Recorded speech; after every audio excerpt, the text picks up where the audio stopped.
Oh, does it jump straight into the game since I hit resume? Apparently it does.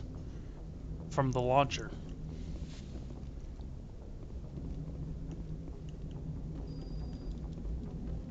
I prefer gold to silver, you know, for my medal. I figured you'd recommend me for one since I pulled your boots out of the fire. If we present you with a medal, you'll end up sitting on stage listening to politicians make speeches for a couple of hours. That's a good point. They'd probably make me shave, too. I spent the last 7 weeks working on this baby. No medal's worth that. So, Commander, why don't you tell me why you're really here? How's the Normandy performing? Is she everything they said she'd be? She's the best ship in the fleet. If you've got a pilot who knows how to handle her. Balance isn't what you'd expect. Takes a while to get used to that oversized drive core we got stuffed in the back, and her power can sneak up on you if you're not careful. The Normandy's probably too much ship for your average Alliance pilot, Commander. Lucky for you, I'm anything but average. I didn't ever realize how far off center my monitor was. Until I started putting this webcam on. I like to know my crew. Mind if I ask you a few questions?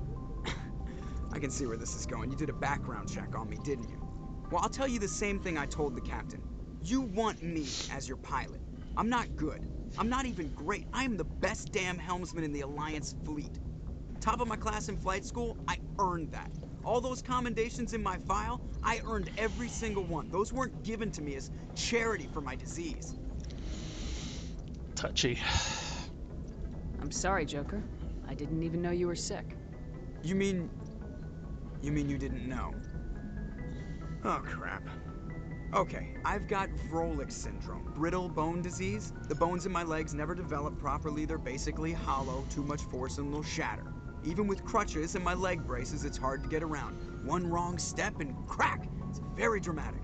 But I've learned to manage my condition, Commander. Put the Normandy in my hands and I'll make her dance for you. Just don't ask me to get up and dance unless, you know, you like the sound of snapping shin bones. Why does everyone call you Joker? It's a lot shorter than saying Alliance Flight Lieutenant Jeff Moreau. Plus, I love to make little children laugh. Need to trim my beard. You're dodging the question. Look, I didn't pick the name. One of the instructors in flight school used to bug me about never smiling. She started calling me Joker, and it stuck. Why didn't you ever smile? Hey, I worked my ass off in flight school, Commander. The world's not gonna hand you anything if you go around grinning like an idiot. By the end of the year, I was the best pilot in the academy, even better than the instructors, and everybody knew it. They'd all got their asses kicked by the sickly kid with the creaky little legs. One guess who was smiling at graduation? I need to know more about this Vrolich syndrome if I'm putting my Sure, ship in everyone your was hands. smiling at Yeah, of course you graduation. do. It's an extremely rare condition. Nobody knows exactly what causes it. Genetic, maybe. It's treatable, but there's no cure. They classify my case as moderate to severe. I was born with over a dozen fractures, hip, thighs, ankles. My bones were already breaking in the womb. 100 years ago, I wouldn't have survived past my first year. Lucky for me, modern medical science has turned me into a productive member of society. You're not gonna break a bone trying to fly the ship, are you? I don't fly with my feet, Commander, so I'm fine as long as I'm in this chair. I gotta be real careful when I get up to take a piss, though. I can do my job as well as anyone on the ship. Better, actually. So don't worry about it. I'm not trying to make you uncomfortable. Let's talk about something else. Whatever you want, Commander. Like, we can't just be like, I have to go. Alright, get off my ship. We're about to get invaded by aliens. We need somebody who can actually run. It's kind of offensive, but... If anyone has to take over for Captain Anderson, I'm glad it's you. I'm not sure about having non-humans on our ship, though.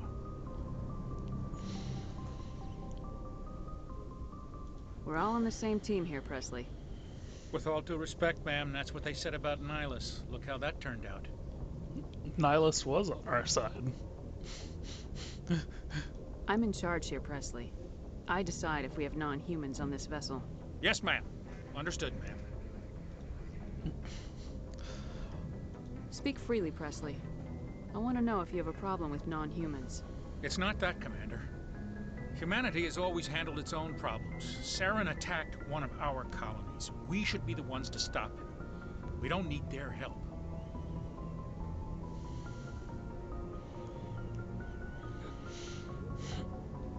I don't know why I got... Okay. Some people think asking for help is a sign of weakness. That's just being stupid and stubborn.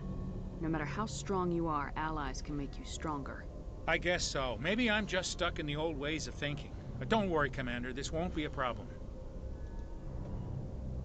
How did you end up assigned to the Normandy? I signed up with the Alliance as a navigator right out of school, following in my grandfather's footsteps, I guess. My first posting was on the Agincourt. We were one of the first reinforcements to arrive at Elysium after the Blitz hit.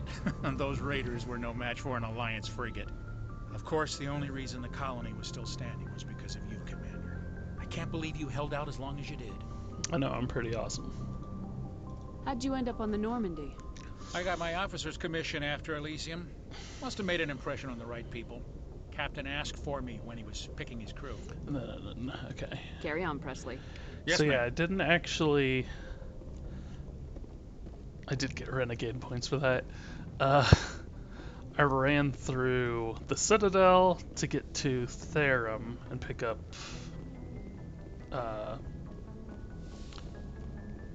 Liara. I don't know, I had a hard Computer, time give me a remembering real-time that. connection to the Dreadnought Kilimanjaro. I want to speak to my mother, Exo Shepard. Shepard speak. Oh, hi. I don't have time for a personal call right now. I'm on duty. I know what that's like. Do you remember Lieutenant Zabaleta from the Einstein? Ernesto? Have you heard from him? He was one of the Marines who guarded the CIC. We shared a watch. I lost track of him after there was an incident. I've seen him here on the Citadel. Looks like he's had some hard times.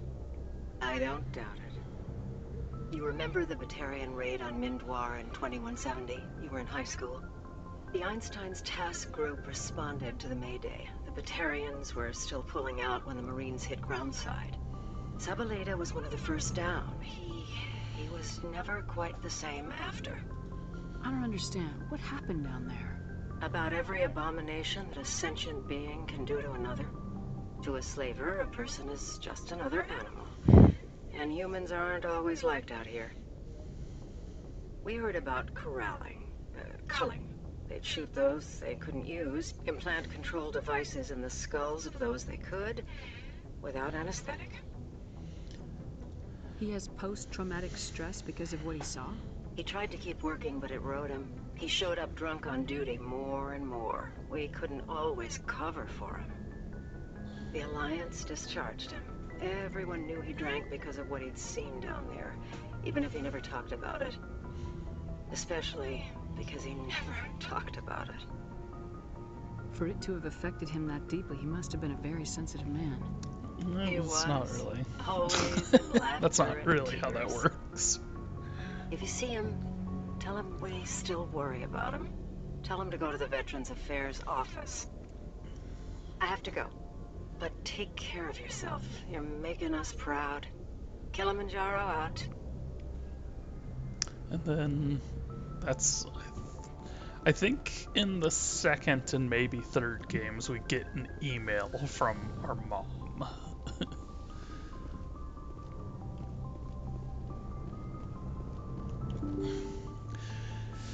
But yeah, I rushed through the Citadel to get to Liara.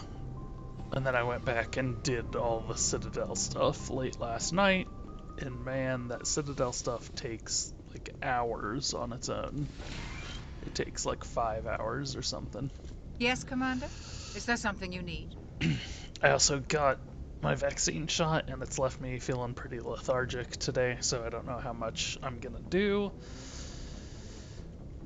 How did you end up serving on an Alliance We'll ship? see. I enlisted right out of med school. Earth always seemed boring to me. Too safe, too secure.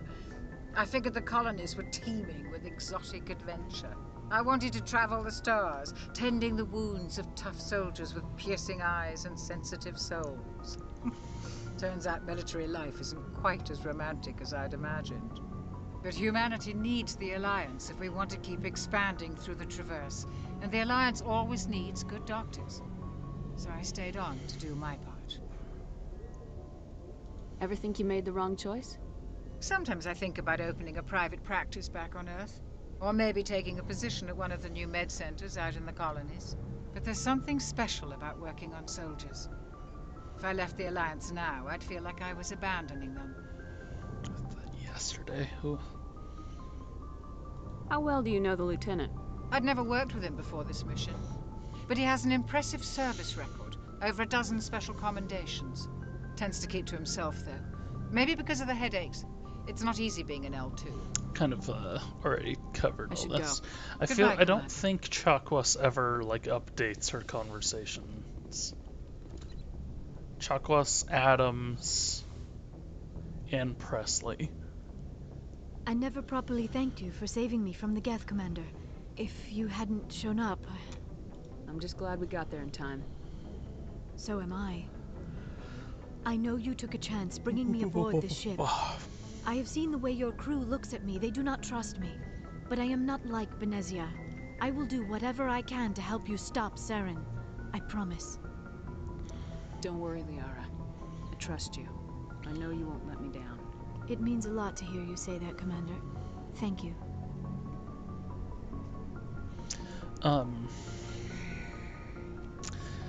So, like I said, I've only played the third game one time.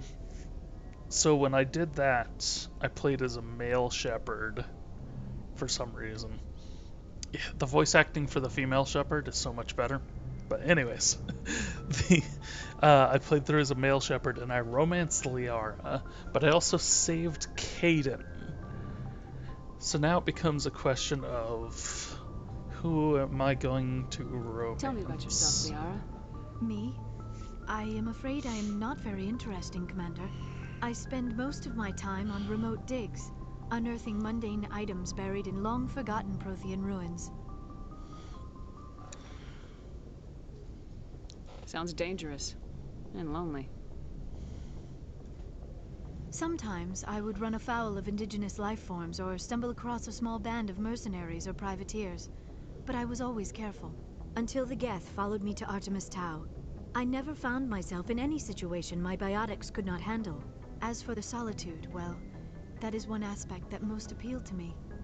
Sometimes I just need to get away from other people. You don't like other people? I suppose it comes from being a matriarch's daughter. People expected me to follow in Benezia's footsteps. They wanted me to become a leader of our people. Matriarchs guide their followers into the future. They seek the truth of what is yet to come. Maybe that's why I became so interested in the secrets of the past. It sounds so foolish when I say it out loud. It sounds like I became an archaeologist simply to spite Benezia. All children rebel against their parents. It's a natural part of growing up. Aha, you share the wisdom of the matriarch, Shepard. That is exactly what Benezia said when I told her of my decision. But there was more to it than that. I felt drawn to the past. The Protheans were these wondrous, mysterious figures. I wanted to know everything about them. That is why I find you so fascinating. You were marked by the beacon on Eden Prime. You were touched by working Prothean technology. Sounds like you want to dissect me in a lab somewhere. What? No, I did not mean to insinuate. I never meant to offend you, Shepard. I only meant that you would be an interesting specimen for an in-depth study. No, that's even worse. Calm down, Liara. I was only joking. Joking? Oh, by the goddess, how could I be so dense? You must think I am a complete and utter fool. Now you know why I prefer to spend my time in the field with data disks and computers. I always seem to say something embarrassing around other people. Please, just pretend this conversation never happened. I'd like to know more about the Asari. We were the first species to discover the Citadel. We were instrumental in forming the Council, and we always strive to be the voice of peaceful cooperation in galactic disputes. My people believe we are all part of a single galactic community. Each species contributes something to the greater whole. Although we seek to understand other species, it seems few of them seek to understand us. The galaxy is filled with rumors and misinformation about my people. Oh. Like what? Most of the inaccuracies are centered around our mating rituals. My species is monogendered. Male and female have no real meaning for us. We still require a partner to reproduce. This second parent, however, may be of any species and any gender. Gross. I don't understand. Your species can mate with anyone? Mating is not quite the proper term, not as you understand it. Physical contact may or may not be involved, but it is not an essential element of the union. The true connection is mental. Our physiology allows us to meld with other beings. We can touch the very depths of their minds. We explore the genetic memory of their species. We share the most basic elements of their individual and racial identities. We then pass these traits on to our daughters. It is how we learn to grow as a species and how we develop a greater understanding of other races. What happens to your partner after the union? Every relationship is different. Some unions are a single encounter with both parents parting ways afterwards. Others can be more long-term. Sometimes an Asari and her partner will stay together for many decades.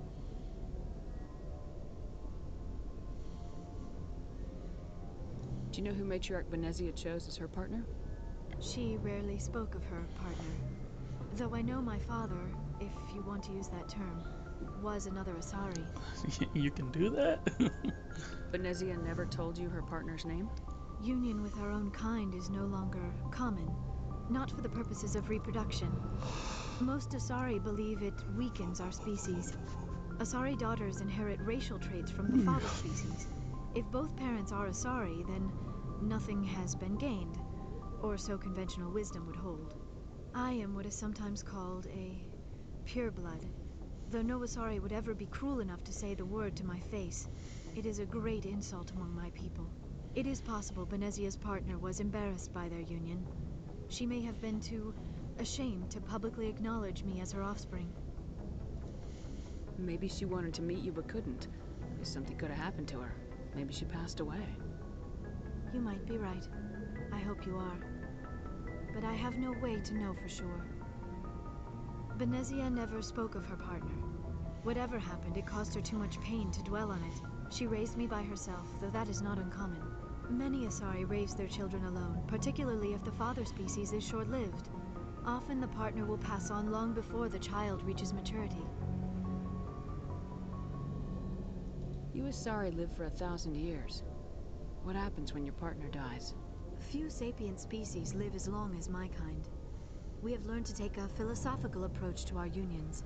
We do not focus on the inevitable loss of our partners. Instead, we enjoy the time we spend with them. And even after they're gone, a part of them lives on in us. The union is a connection that transcends both time and space. Okay. I think because I asked that one. Why Benezia joined up with Saren? I don't understand it. She was always outspoken about the need for the Asari to become more involved in shaping galactic events. Maybe she thought allying herself with Saren would somehow be for the greater good in the long run. The greater good. This hurts you, doesn't it?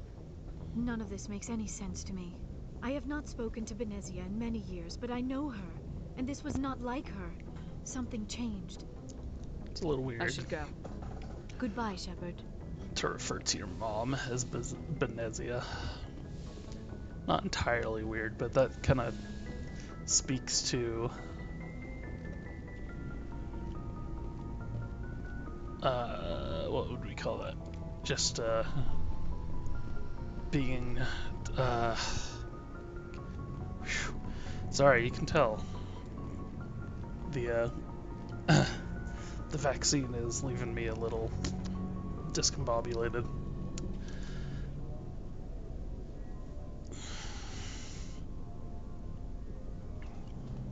Commander, do you have a minute? Uh-huh. I always make time for my officers. Off the record, I think there's something wrong here. What? This Saren is looking for records on some kind of galactic extinction, but we can't get backup from the Council? Sorry, Commander. There's writing on the wall here, but someone isn't reading it. The Council doesn't want to believe anything's wrong. I'd call it human nature, but I hear you. It just seems like a group that's been around as long as the Council should see this coming. I mean, it's funny, we finally get out here, and the final frontier was already settled. And the residents don't even seem impressed by the view. Or the dangers. Well, well. You're a romantic. Did you sign on for the dream, Malenko? Secure a man's future in space? Yeah, I read a lot of those books when I was a kid, where the hero goes to space to prove himself worthy of a woman he loves, or, you know, for justice. Or maybe I was a romantic in the beginning, but I thought about it after brain camp. Biotic acclimation and temperance training. I'm not looking for the dream. I just want to do some good. See what's out here. Sorry if I got too informal. Protocol wasn't a big focus back in Bot. See here, this is people complain because he starts talking about himself, and it's like, but if you don't want to talk, you can just say, shut up, basically. Tell me about him. Biotic acclimation and temperance didn't last past the airlock. To the kids they hauled in, it was brain camp. Sorry, hauled in is unkind. We were encouraged to commit to an evaluation of our abilities so an understanding of biotics could be compiled. There are worse results of accidental exposure to element 0 in the womb. Beats the brain tumors some kids grew up with.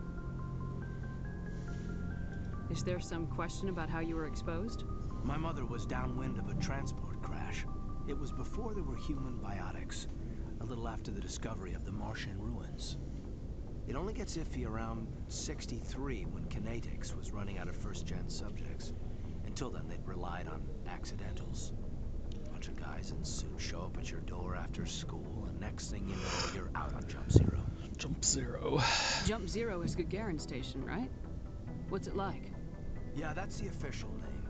Biggest and farthest facility we had for decades. Right on the termination shock, the outer edge of the solar system. It's where they did all the Goose Chase FTL research before we caught on to using mass effect fields. It was a sterile research platform when I was there. So for those that are not aware, the termination shock actually starts at... Oh, I don't remember the exact amount of astronomical units, but I believe it's about 3 times as far out from the sun as Pluto. So it's actually really far out there. And that's important because the Mass Effect relay is Charon, which is the moon.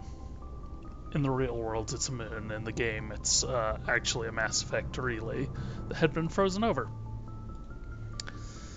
There were other kids in the same boat, right? At least you weren't alone out there. That's true. We did have a little circle that'd get together every night before lights out. We didn't have much to do, though. It was a research platform then, and kinetics kept Jump Zero off the extranet to prevent leaks. An astronomical unit, by the way, is the distance between Earth and the sun.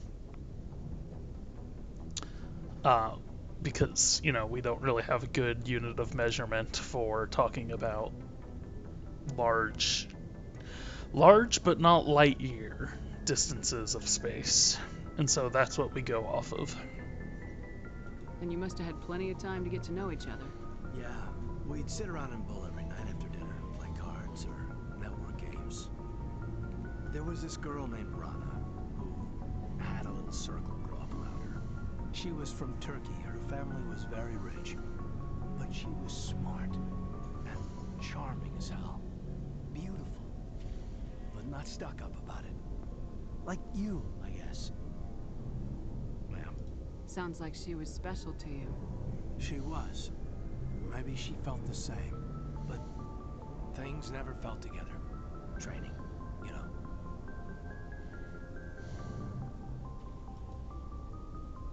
You know of any intentional exposures for certain? No one knows. Doesn't mean they didn't happen. As big as the exposures were, it was hard to track down accidentals. It was different then. No one knew the potential, so there wasn't a lot of regulation. Anything kinetics did was gold. I'm not saying they intentionally detonated drives over our outposts, but in retrospect, they were damn quick on the scene. Jump Zero's a long way from home. What was it like? The Grand Gateway to Humanity looks a lot better in the vids. Anyway, this was supposed to be a casual debrief, not a bull session about stuff that happened years ago.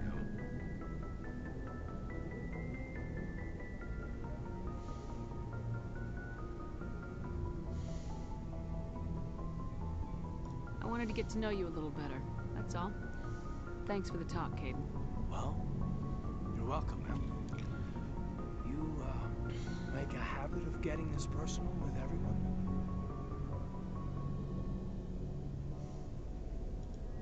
No, I don't. We'll talk again later. I'll need some time to process that, Commander. But, yeah, I'd like that.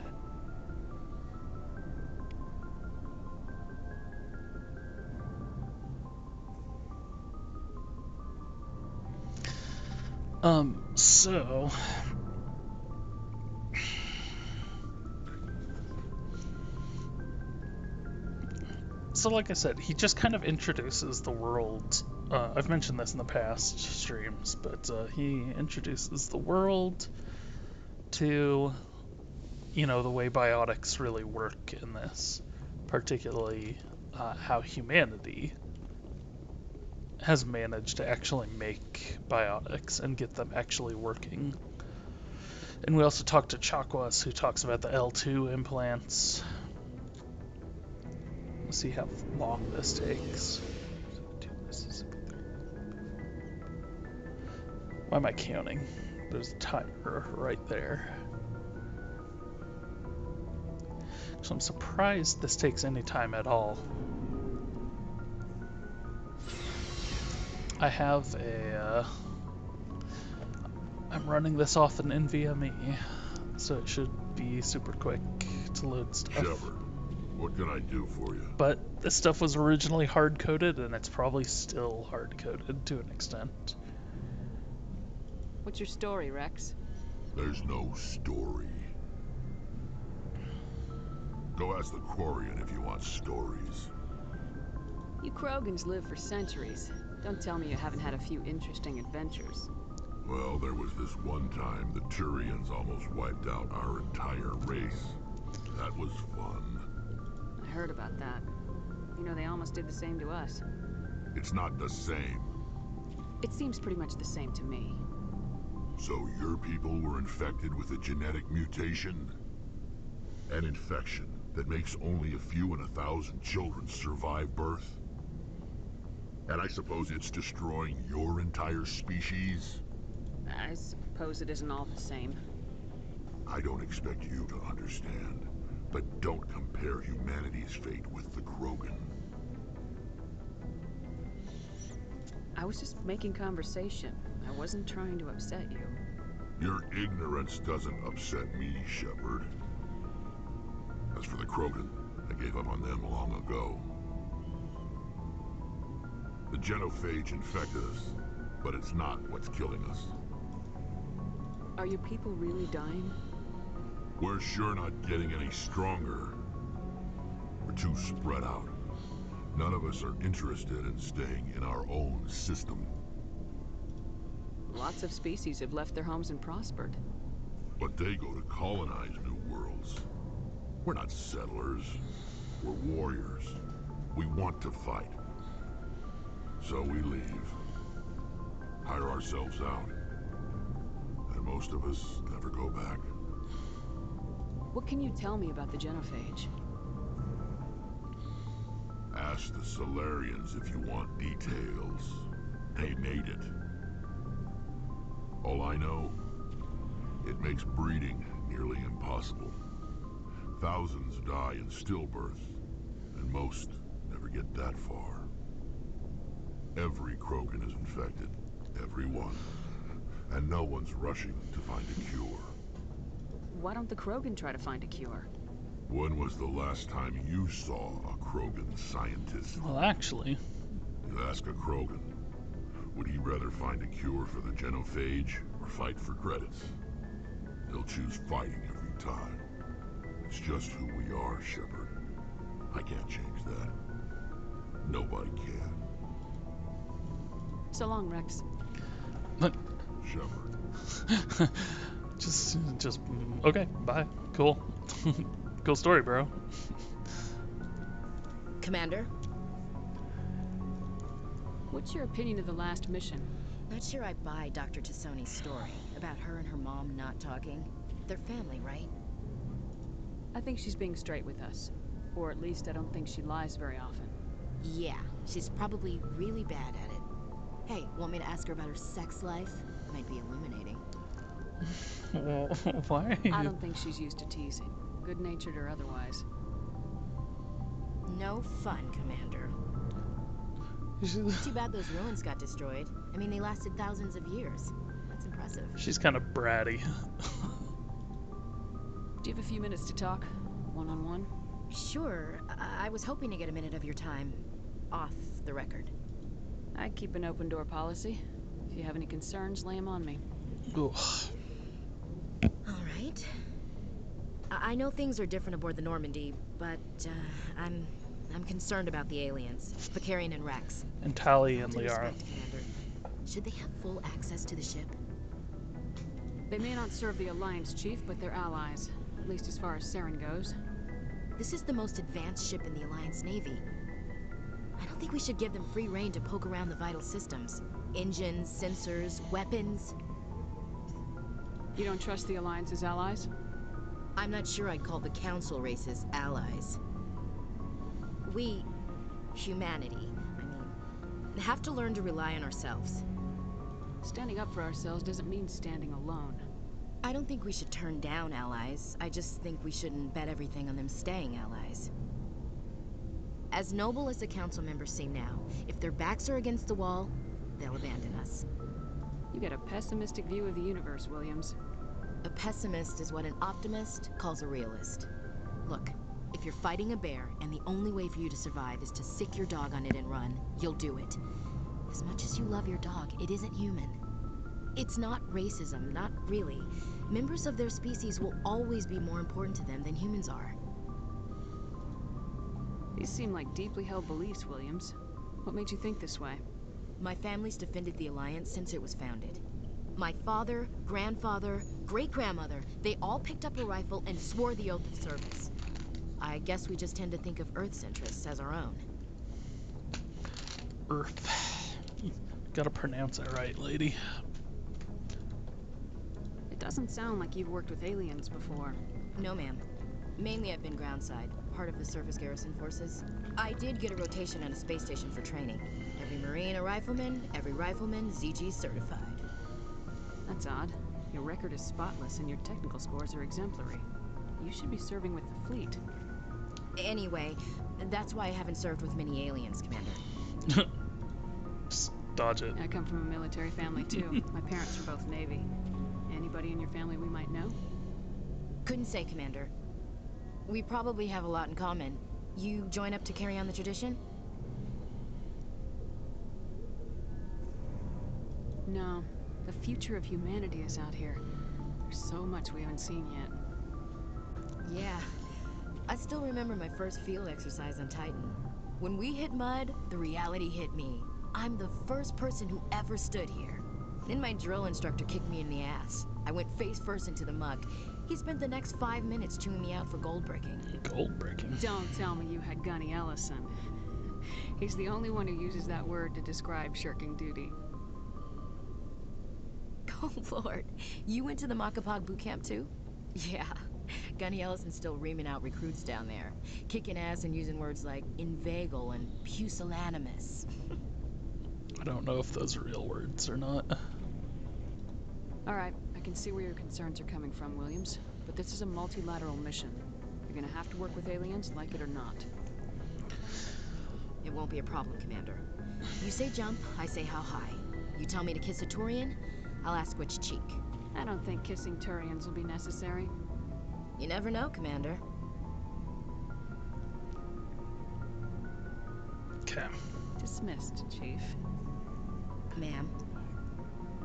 I'll come back. It might, because I did the first mission without talking to anybody, it might actually Commander, nice be work. jumped ahead. I knew working with the Spectre would be better than life at CSAC. Have you worked with the Spectre before? Well, no, but I know what they're like. Spectres make their own rules. You're free to handle things your way. At C-Sec, you're buried by rules. The damn bureaucrats are always on your back. For the most part, the rules are there for a reason. Maybe. But sometimes it feels like the rules are only there to stop me from doing my work. If I'm trying to take down a suspect, it shouldn't matter how I do it, as long as I do it. But C-Sec wants it done their way. Protocol and procedure come first. That's why I left. So you just quit because you didn't like the way they do things? There's more to it than that. It didn't start out bad, but as I rose in ranks, I got saddled with more and more red tape. C-Sec's handling of Saren was typical. I just couldn't take it anymore. I hate leaving. I hope you made the right choice. I'd hate for you to regret it later. Well, that's sort of why I teamed up with you. It's a chance for me to get off the Citadel, see how things are done outside C-Sec. Either way, I plan to make the most of this. And without C-Sec headquarters looking over my shoulder, well, maybe I can get the job done my way for a change. If getting the job done means endangering innocent people, then no. We get the job done right, not fast. Got it? I wasn't trying to. I understand, Commander. I think it's weird that, like, no matter... Well, it's not weird, but it's disappointing. That no matter what... what, like, conversation options, what happens in the first game, everybody reacts the same in the subsequent titles. Because Garrus seems like you should be able to actually, like, change his personality. You bet, Commander. A little bit, at least, in the sequels.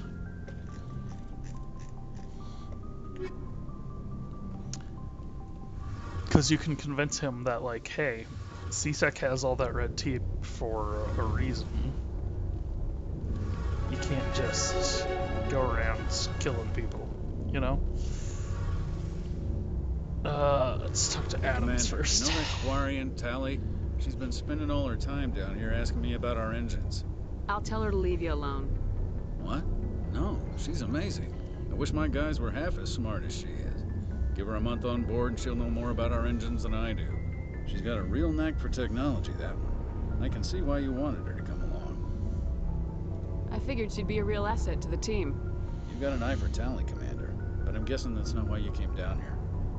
Fill me in on the IES stealth system. How does it work exactly? You can't hide a ship out in space. They emit too much heat and radiation. Too easy for sensors to pick them up, unless you find a way to capture those emissions. So our stealth systems trap the energy we give off in storage sinks built into the ship itself. No emissions to give away our location. Eventually the sinks have to be vented. More than a few hours silent running and they overheat. Cook us inside our own hull. There's no way for anyone to detect us? A visual scan can still pick us up. Anyone looking out a window can see us plain as day. But you have to be pretty close to get an actual visual out in space.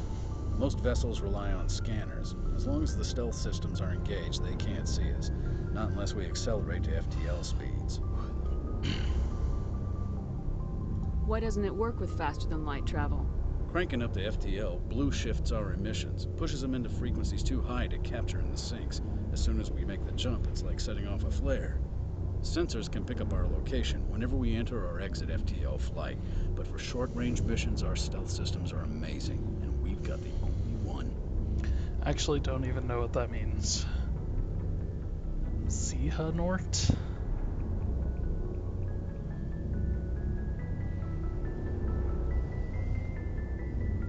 Oh, okay. I've never played any of the Kingdom Hearts games, sorry. Where else have you served, Adams? If you name a class of Alliance ship, I've probably served on it. Everything from dreadnoughts and carriers right down to frigates like the Normandy. My last assignment was on the Tokyo, only a cruiser, but she was a good ship. Couldn't hold a candle to the Normandy, though. I want to know more about the Normandy. She's the best ship I've ever served on. Probably the fastest vessel ever designed. She's the only one using the new Tantalus drive core. What's so special about the Tantalus drive core? Proportionally, it's about twice the size of any other vessel. Not only are we faster, we can run at FTL speeds longer before we have to discharge the core. Okay, and then I don't think Adams ever changes his dialogue again. Like, I don't think there's any reason to ever talk to him again in the rest of the game. Your ship's amazing, Shepard. I've never seen a drive core like this before. I can't believe you were able to fit it into a ship this small. I'm starting to understand why you humans have been so successful. I had no idea Alliance vessels were so advanced. I would say the graphics are a dramatic improvement. It depends on scene to scene. Obviously, we're kind of in a little cram here, but it's mostly texture work. Like right now, if you look at Shepard's face, I think you can even see the same like polygon structure off of her cheek and everything. That was there in the original, so I think it's mostly texture work, and then some lighting. The Normandy's a prototype, cutting-edge technology. A month ago, I was patching a makeshift fuel line into a converted tug ship in the flotilla. Like if I were to do a side-by-side with what she's wearing now, you can see a lot more of the detail. I have to thank you again for bringing me along. Traveling on a vessel like this is a dream come true for me. I had no idea you found ship technology so interesting. It comes with being a Quarian. The migrant fleet is the key to the survival of my people. Ships are our most valuable resource. But we don't have anything like this.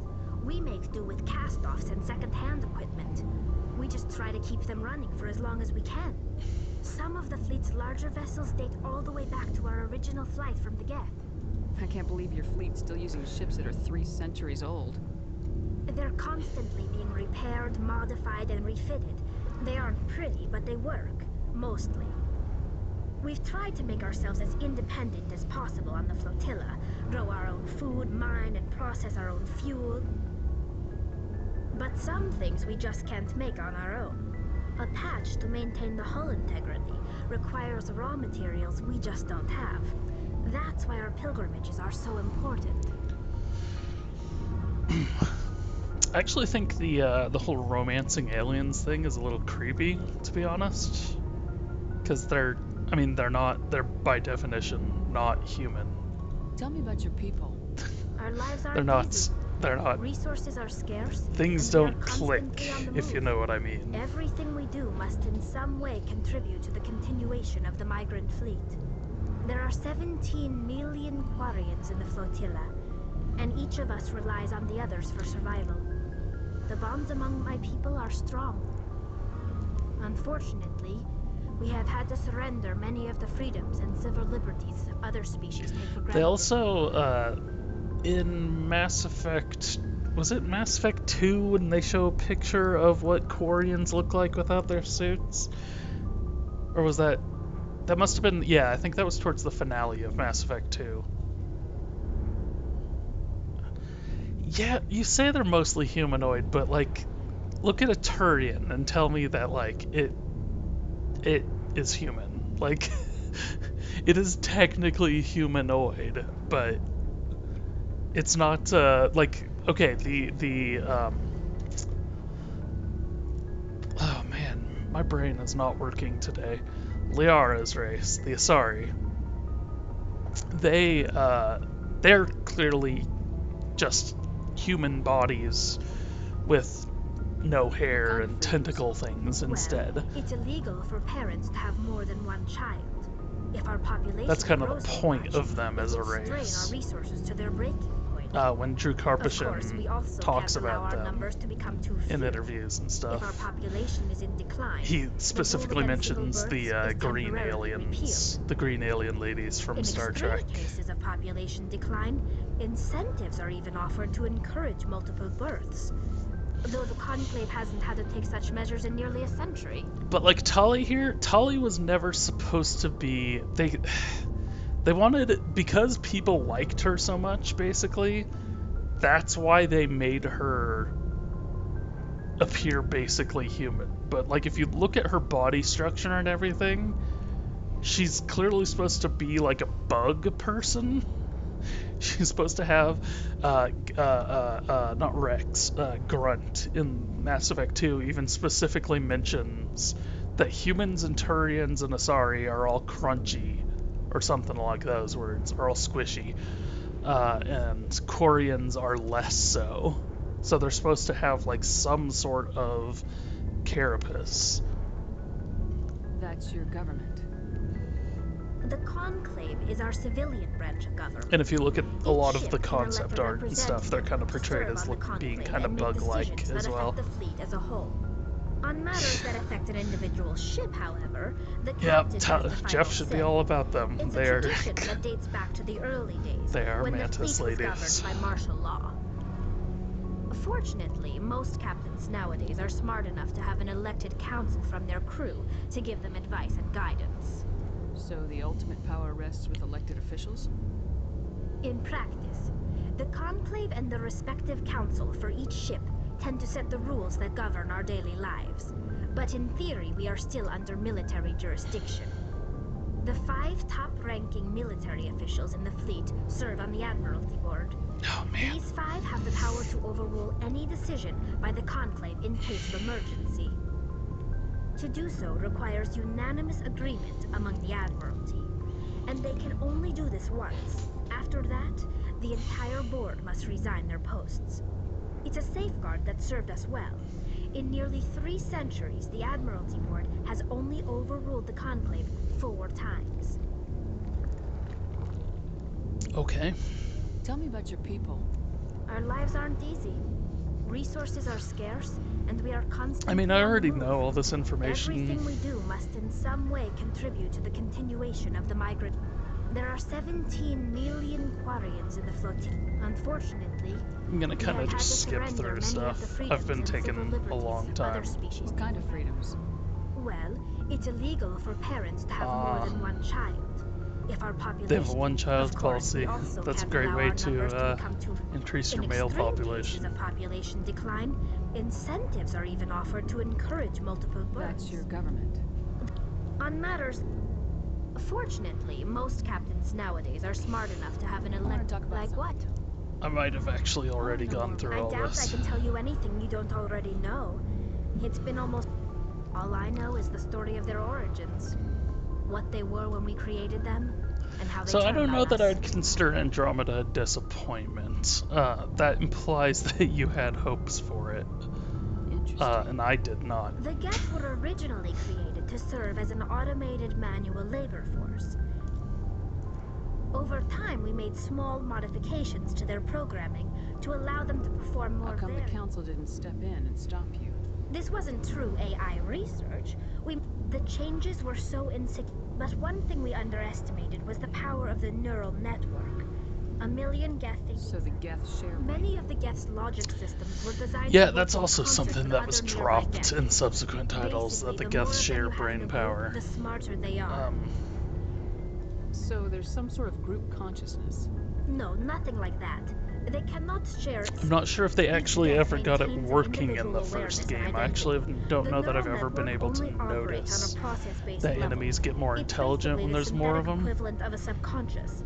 But that's when they're in supposed close to be the proximity, case. They can coordinate low-level functional processes. And I think they freeing just up kind of more abandoned capacity trying for in the original sequels. Or independent thought. That doesn't make any sense. I'm probably oversimplifying. The Geth are. As we built more and more Geth, they're effective in. One day, a Geth began to ask its Quarian.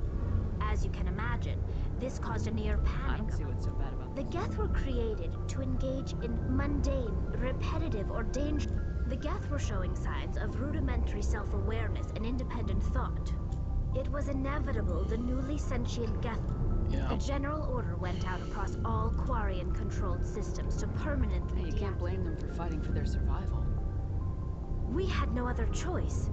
The hope was that most of the Geth would still be little more than machines, incapable of organized. The war was long. So yeah, she's just kind of setting up Millions the upon millions backstory of for Quarians died at their hands. Quarians and the Geth. In the end, we feared the Geth would pursue us, which is but they kind of never came interesting. beyond the veil. Now we drift through space. It's hard to feel sorry for you. We made a mistake when we created the Geth. If we had not acted, they would have wiped us out. Why do you think they cut themselves off from the rest of the galaxy? So it's interesting because this Why do you think they killed every organic being the who's first ever game is tried to really contact about them? like racism and prejudice and everything, and a lot of that kind of carries over into the sequels, but it doesn't take like it's not the focus. They didn't kill Saren.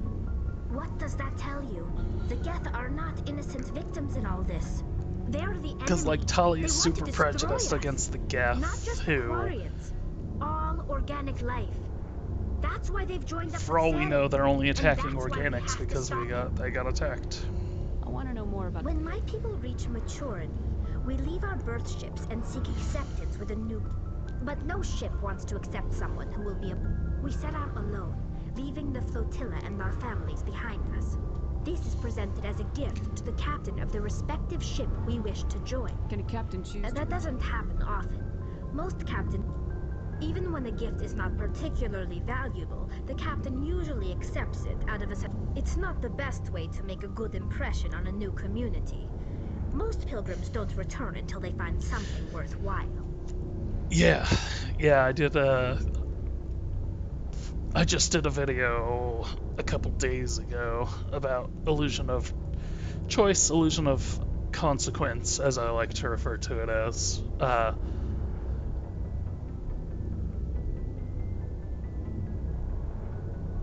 want to talk about something else. Like what?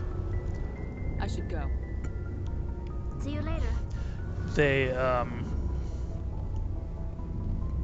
Mass Effect's kind of the starting point for that, but really it goes to a lot of games where what I say in the video is you are making choices. So there is no illusion of choice. There's just no consequence for those choices. And so you're not sitting there looking at the choices. And actually, if you look at, we were talking about this with some of my friends. While I was asleep last night, I think one of my friends posted a thing about how they're still trying to use the idea that you can make choices in this game as part of their marketing material. And they're not wrong. You can absolutely make plenty of choices. Message coming in. Patching it through. Commander, Ms. Al-Jaladi's There's just no story on consequences for any of those choices. The brass isn't happy with the way you treated her. This comes straight from the Joint Military Command. Sir, she was gonna make me look bad no matter what I said. Well, there were better ways to handling it than knocking her on her ass. No, there weren't. As satisfying as it was to see. Just wanted to let you know what the response was back home. I won't keep you any longer. Fifth Fleet out. They can be upset all they want. I'm still gonna keep punching that lady.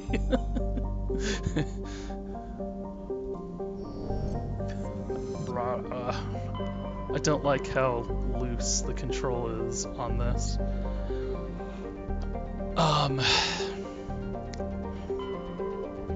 Yeah, they did very minimal work on this as well, because I really want to be like, okay, I want to do this missing Marines. Why can't I just mark that as my active quest?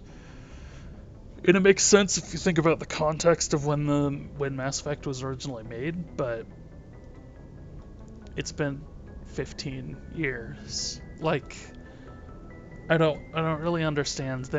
People have made it sound like they spent years working on this update, and I just don't see that amount of work in this at all. They made the... Okay, well, let's go to this. Let's go to the Sparta system and Artemis Tau.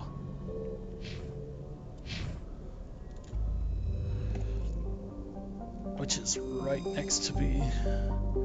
I don't play the Shin Megami Tensei games. I'm not a Japanese person. Like, I don't really... I'm not really a huge fan of their culture or anything. I don't hate their culture, it's just not.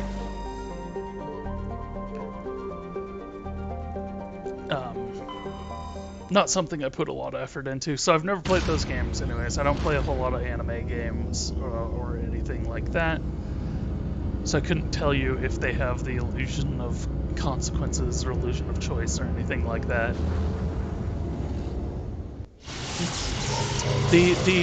I probably should have mentioned this in my video, but the kind of counterpoint to my idea of the illusion of consequences is games like dating simulators and Monster Prom, Monster Camp, which again are just dating sims, but stuff like that, where you are actually like just doing a story and you're actually like making choices, not necessarily super informed choices, but you are making choices, and then you're seeing the consequences of those choices as they play out. There was also the Yogg, which was not a dating simulator. It was basically just kind of like a weird character creator thing. And I like that idea of a game, even if I don't necessarily, I'm not necessarily a huge fan of dating simulators. Although Monster Prom is pretty entertaining.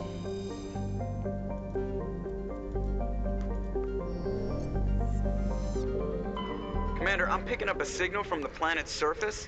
It looks like an automated distress beacon. Okay, let's not do that yet. But I want to look...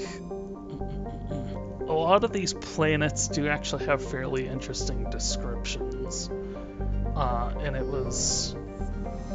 it's like nobody ever actually read them until Mass Effect 3 came out, because there was one about like the lost beings of light and stuff like that.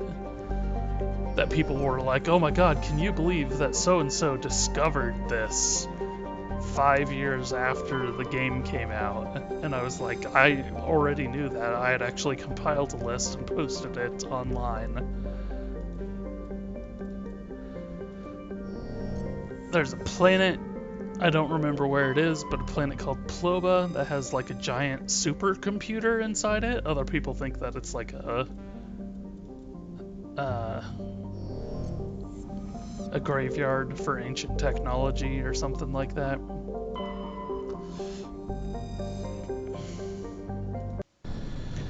Alright. See, like this cutscene looks dramatically different. But we're going to, right about now, we're gonna see the big difference. This is probably the biggest difference. And I actually haven't been to any unexplored planets, so I don't know if they did any work on these planets themselves.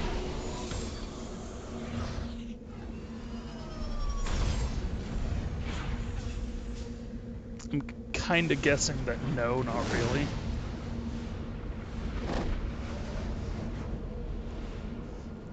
But the Mako here is very different.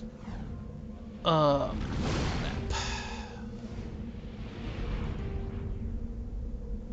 Oh, you know what?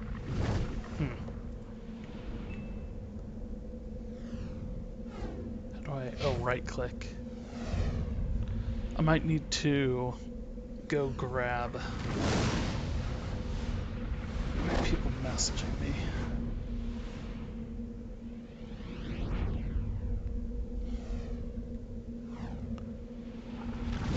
Well, okay, well I don't feel bad about not being able to make it tonight since everybody is now dropping out.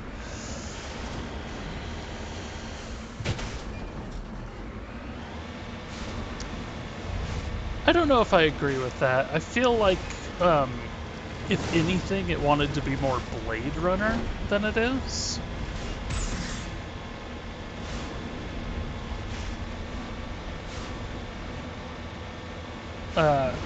I think they got, like, the Star Wars, Star Trek balance exactly where they wanted.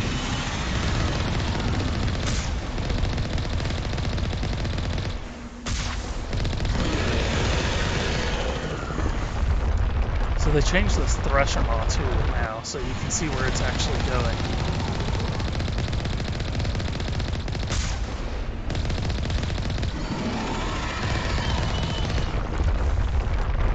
Oh, and they added these tentacles. I forgot about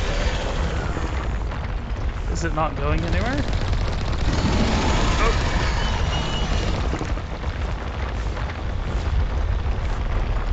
What is going on here? Is it chasing after me? What the heck? That's different. So they really updated how the thresher maw works. So when those sensory tentacles are up, I actually have to kill them first, I guess.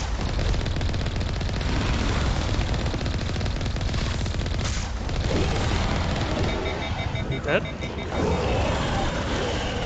okay.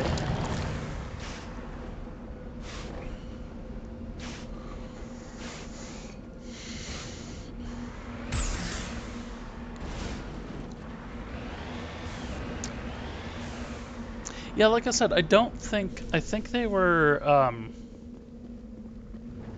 I think they got exactly the balance they wanted. Alliance soldiers. Looks like they were lured here by the distress beacon.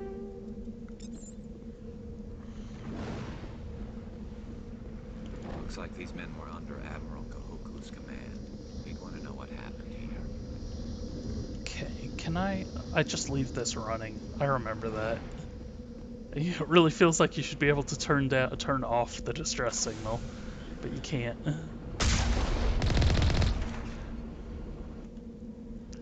Oh, I can't just press map. So the thing here is that there's going to be mineral deposits all over the place, or there's going to be a couple extra mineral deposits, but I don't have that information at the ready. I have a strategy guide I usually actually, in the past, have always played this with.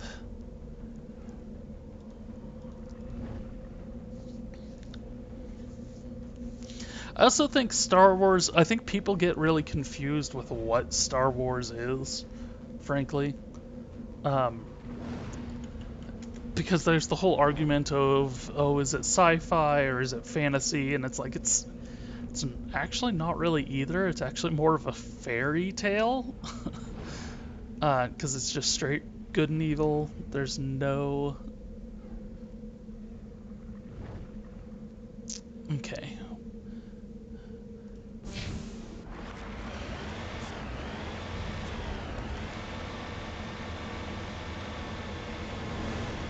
There's no deep thought process or anything behind it, which is good. Like, that's what it is. That's what it's supposed to be.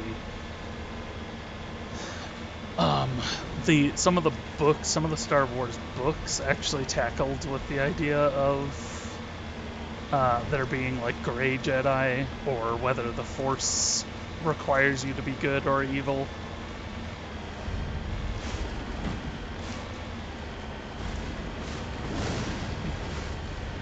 And frankly, it's a game. Most games require action, a significant amount of action. Especially back in the 2000s when this was made, the idea of the quote-unquote walking simulators and everything didn't really come in to play until the early to mid 2010s.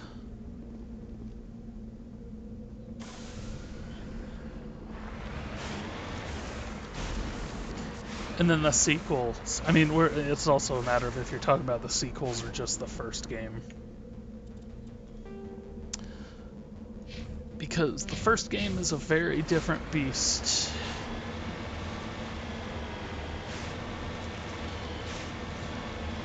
The first game is actually more like an RPG.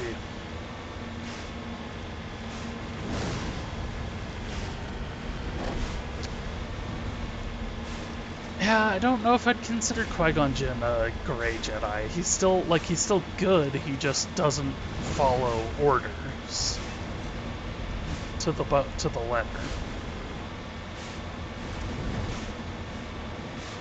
But there's nothing about him that's like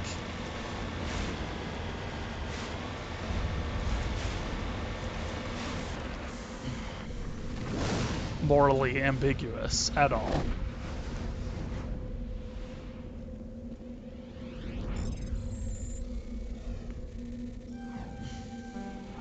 God damn it. The length of time that it takes for these to move. I'm not gonna make it.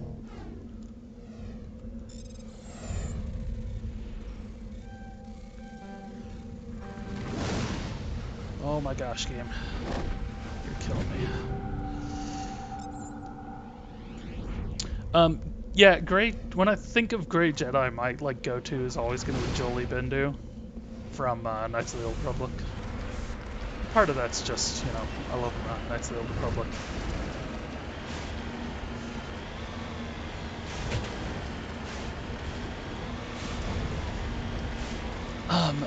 Yeah, I don't know how to feel about the Mako changes.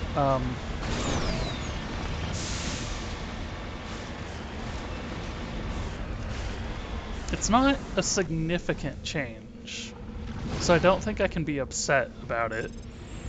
But it's also not a dramatic improvement, so I don't think I can be super happy about it either.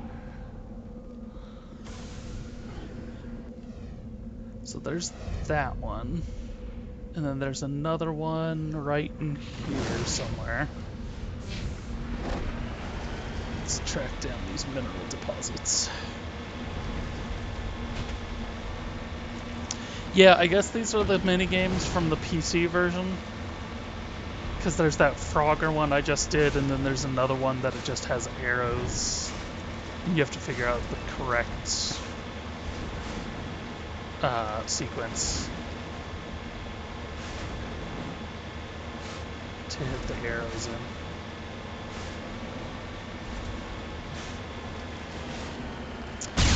in. I wonder if the Xbox version still has the Xbox mini games in it, which are the kind of Simon Says button pressing, but I think I actually prefer those to this.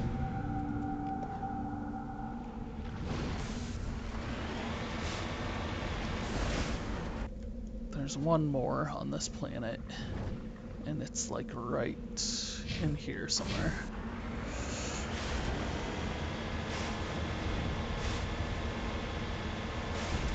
Fallout 3, I mean, BioShock had the Pipe Dream minigame. It was a thing before Fallout 3. I don't know that I'd be able to point out when it started. I'm trying to remember if like the old System Shock and everything had them. I do like this change, having the rear boosters to help get you up the mountain. That's a pretty good change. I'm pretty happy with that one.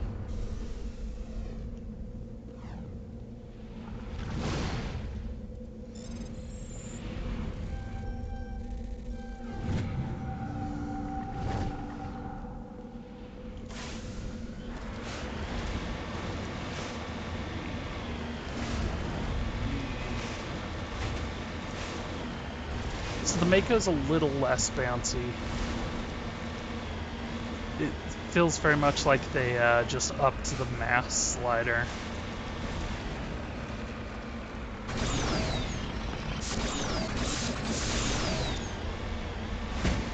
But that rear booster should do a lot of good.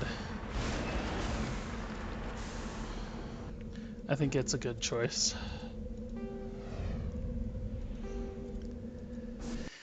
Okay, that's Edalus.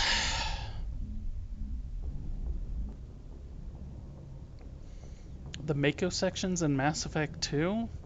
I think you mean the, what's it called? The fire starter? It's yeah, whatever it's called. The one it's the really crappy like hover tank that has oh my gosh, game. That has nothing but. Can I hit J? Yes, I can hit J. It has paper thin armor. It's not great, but it was only a DLC thing. It was not in the base game. It was released as its own DLC, and then it was in the Overlord one. Unhappy. Hostile Takeover.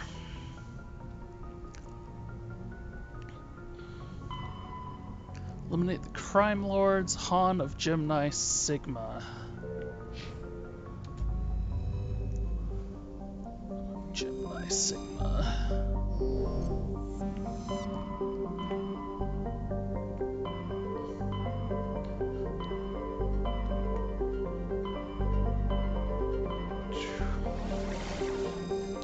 It's the Han, yeah.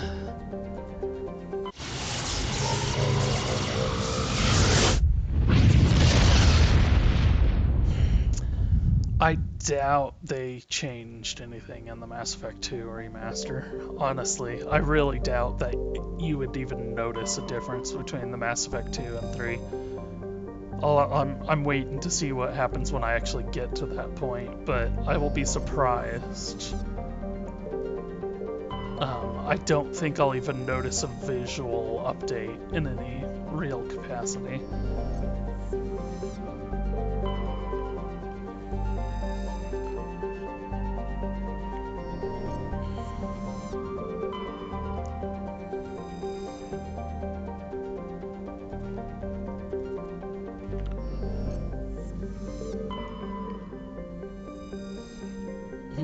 No, I don't want to become more famous. Thank you, bots.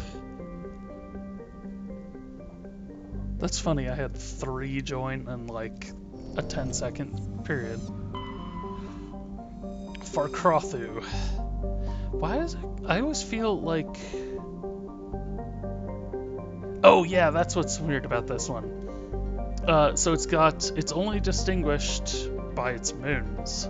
Several dozen of them have been sculpted into the likenesses of an arthropodical alien race, not yet known to Council science. Radiometric dating suggests the moons were worked on over 500,000 years ago. So 500,000. And then presumably they were killed by the Reapers as well.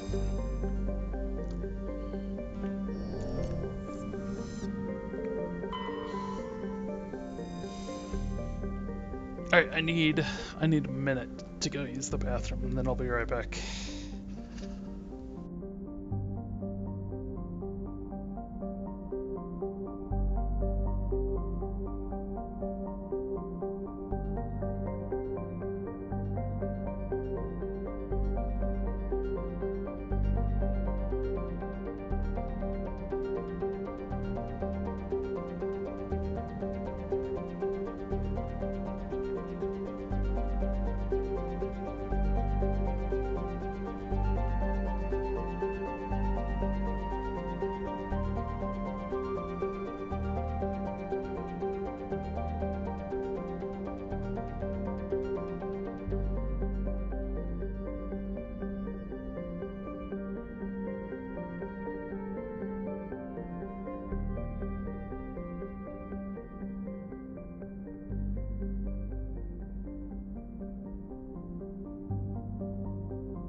should have a really dumb plan. Nah, I've mentioned about this elsewhere, but I'm a really huge fan of the first Mass Effect. And then not so much with Mass Effect 2 and 3. I should qualify, I like Mass Effect 2. I just don't love it.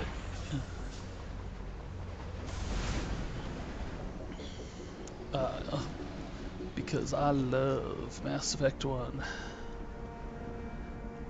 Mavigon. So all these I'm gonna have to pull up a map of what the planet looks like. Because there are deposits all over. What is 4?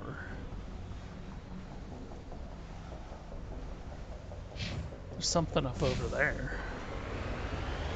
This might actually be something new. I might not have ever discovered this before. Woo! Keep on trucking. But see, like the Mako is still weird. It's not like they fixed the Mako. They made it a little better to control, I think.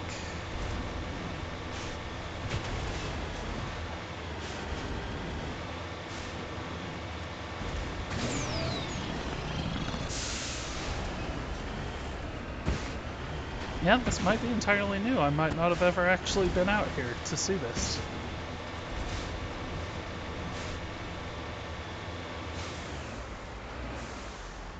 Got it. There's burned corpses.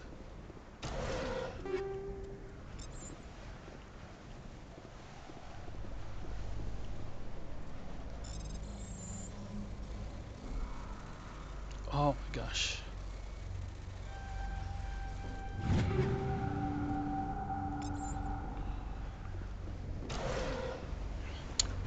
Right, and I think that's maybe why I like Mass Effect 1 more, is because it is more RPG. Which is interesting, because I don't tend to think of myself as an RPG person, per se. I kind of...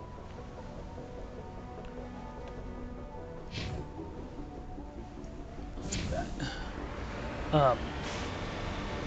I guess I would say 2 of my favorite games are RPGs. Because of Mass Effect and The Witcher 3.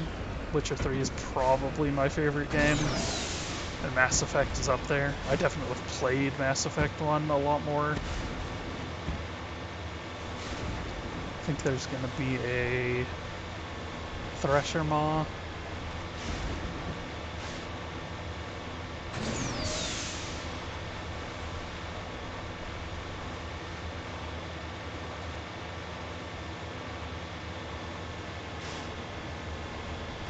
On the lookout. Okay. I did Vanguard on this one, actually. I don't think there really is a very like, the classes don't mean the same thing in this one that they do in Mass Effect 2 and 3, where you have like actual individual powers for them and everything.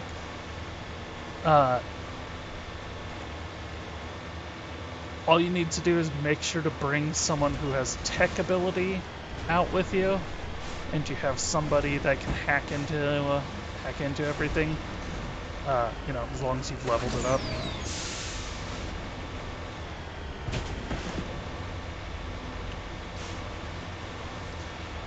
But yeah, I picked Vanguard, and it's just like, it's just a different set of powers. I actually typically play as the Sentinel because I like using the Force and the Tech powers are both really cool. Ah, wrong way.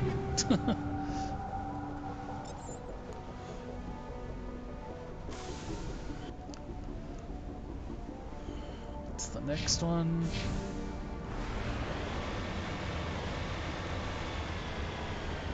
I think I'm getting the hang of this, though. I've normally played this on a controller, and I'm playing on a keyboard and mouse now. And so figuring out how to control the Mako has had a learning curve to it.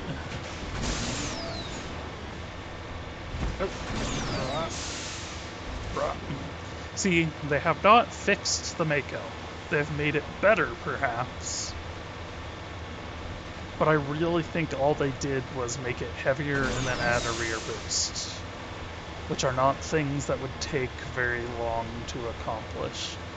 And so I think they maybe lied a little bit when they said they've been working on this for years.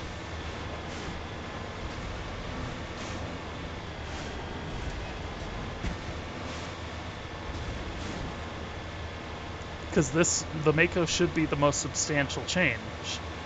They did tighten up the combat quite a bit. I haven't done any combat today, but they did.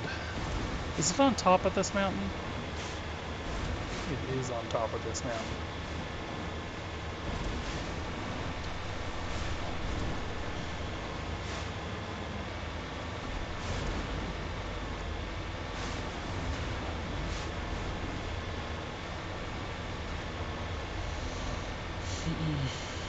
Okay, I think this side is the easiest way to hit this.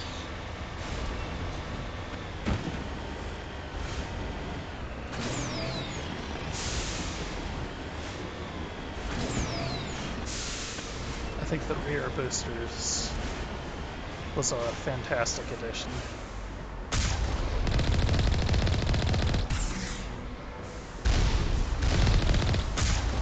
But I also feel like the jump boosters don't work as good as they used to. Because like I said, I think all they did was crank up the weight of the Mako. And so now boosters apply a force. And it requires more force in order to actually open that. To make it jump. To make it move.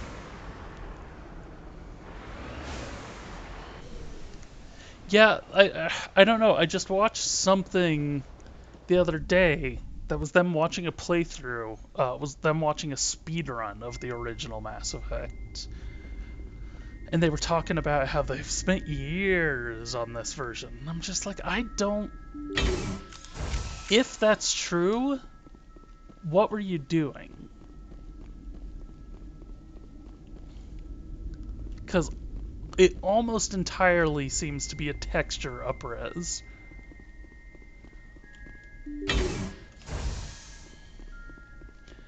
And that's fine. That's what I wanted. I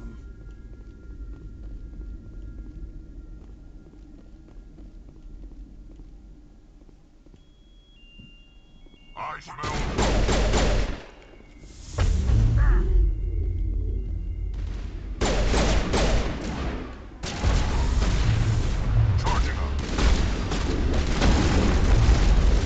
Why did I ask that cooldown?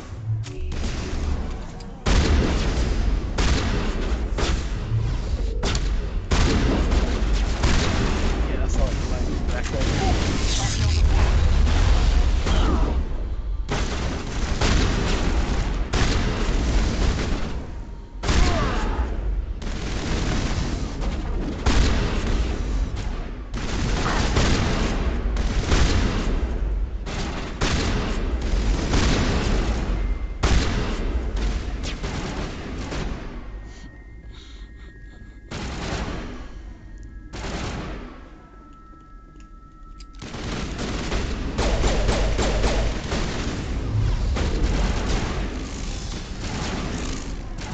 Like, the companion AI as if anything that seems worse.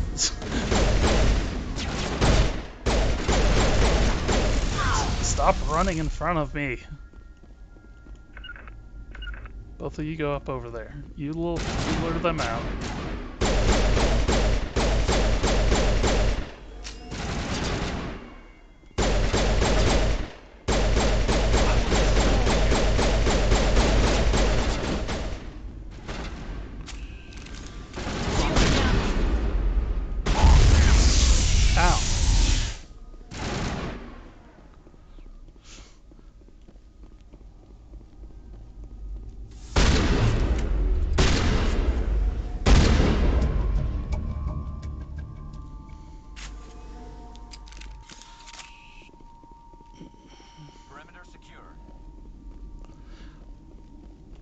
Yeah, I'm okay. Like, I'm okay with it being a quick remaster job. I didn't have this game on PC.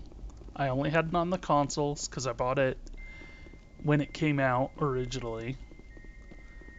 So, buying it on PC was gonna cost like hundreds of dollars to get it and all the DLC. Because the DLC never goes on sale. And so, paying $60 for all 3 games with all the DLC, I'm like, I'm okay with that. I would have been okay with them just repackaging. I probably still would have paid the $60.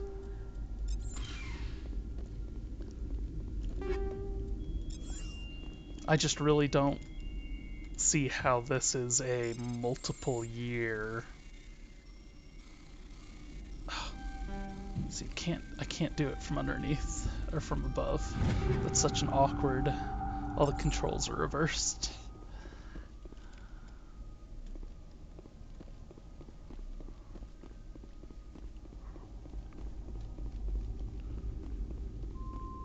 Yeah, I'm not sure. Maybe they had like one. Maybe it was all artists. Maybe like the entire development team is almost entirely artists.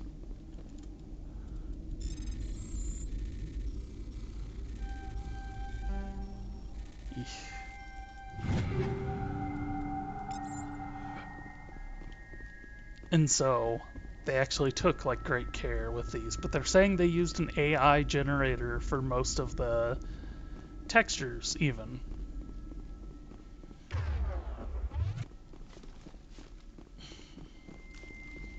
I don't know, maybe the UI elements are different enough to justify that.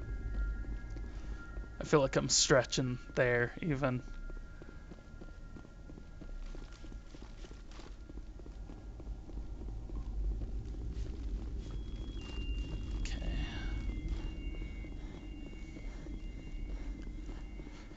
Because the UI is completely different.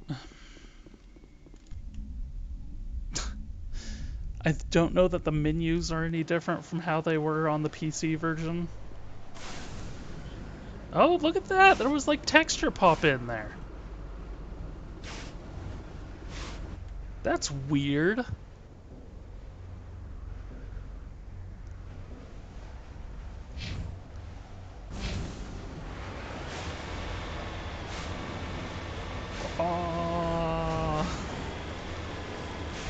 The ship's fully healed, even though it was taking a little bit of damage. Oh, maybe that was on the other planet. Because I fought the Thresher on the other planet.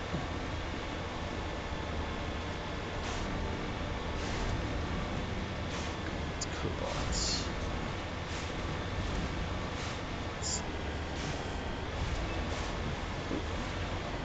There's red on my...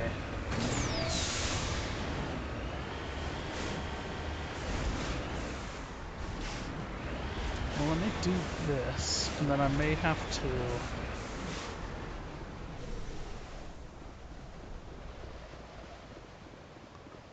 see what that red was about off in the distance.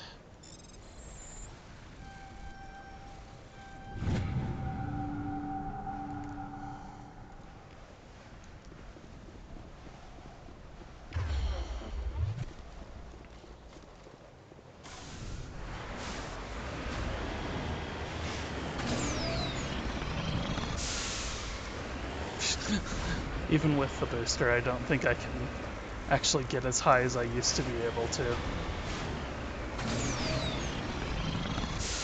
Oh my gosh, yeah, I think I would, in the old version, I would have been able to make it up this.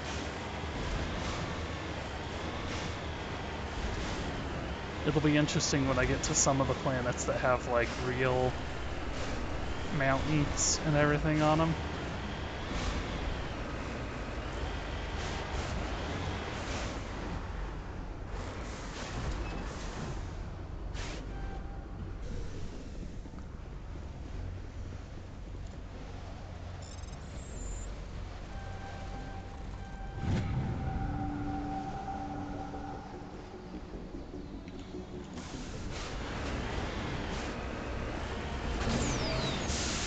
did that enemy go? There was an enemy on the map. Ah! I want to find that enemy.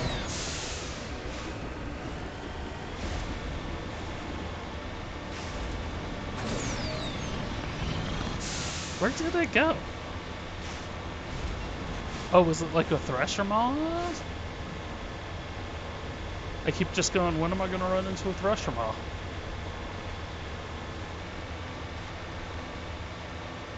Because there's not anything on the map.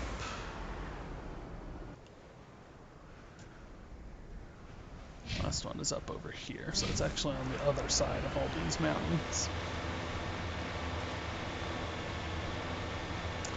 I would actually be okay with full resources being sent more often to remasters.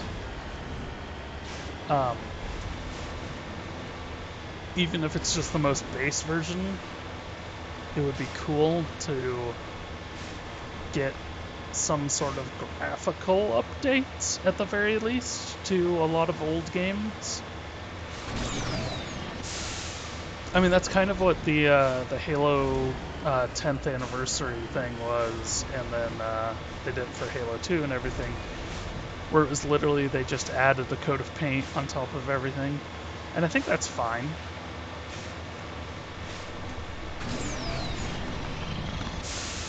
I think if you can do that, but I think you got to acknowledge that it's not a full price game when you do that.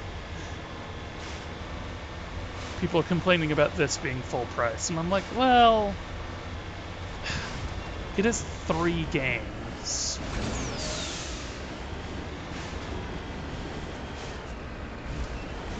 It's full price of an individual. Ah, come on. Go at an angle. You can hit things at an angle. Oh, it's not even up here? It's down here.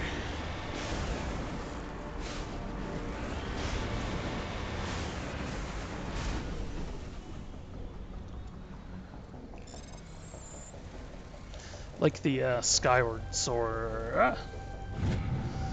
The Skyward Sword remaster that's coming out. They're going to be charging $60 for it. It's Nintendo, so it's never going to go on sale.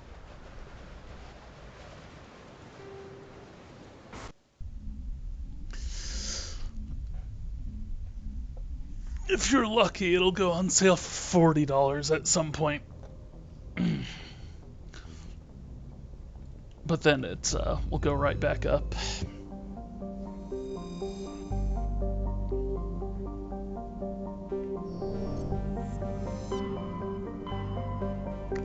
Exit out.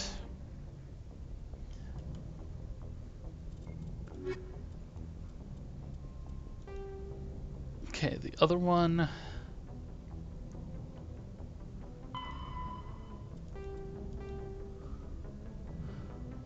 Dis and Hades Gamma.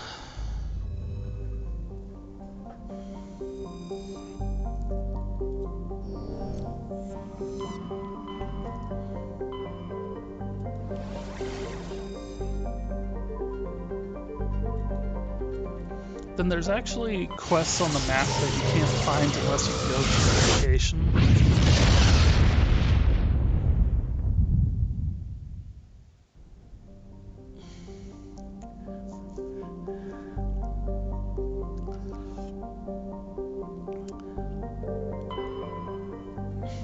So the remaster is Final Fantasy XII, where they gave the US version the international version. Was the international version, was it just a localization difference, or is it they actually changed something? So they bring this up. I think this might be where you go to in. No, okay. So, but there's. Anyways, this planet is brought up in Mass Effect 3, I think, because they find the discovery of the Leviathan of Dis, which is the apparent corpse of a genetically engineered living starship. Okay, and then in Mass Effect 3, I believe they make it a Reaper, and it's not a genetic Reapers aren't genetically engineered living starships. I don't know why they changed that.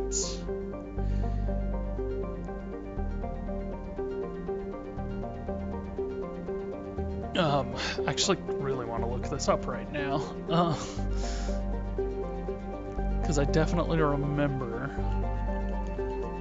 Leviathan of Dis.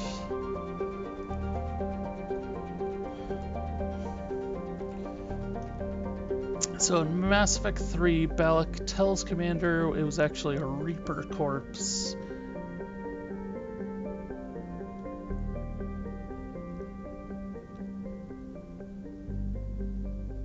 And then it started indoctrinating Batarians.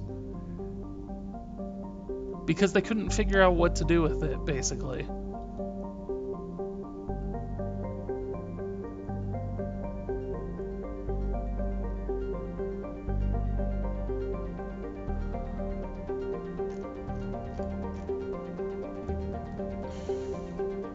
Yeah, it's one of those things that, like, that's not...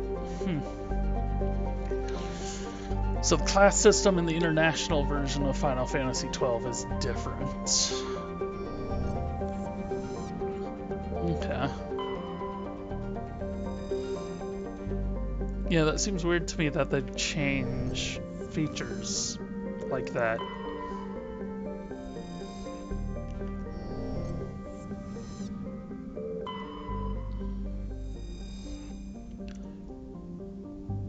But Japan, like, I feel like that might have been a decision made by the Japanese side of things, because they do all sorts of weird things.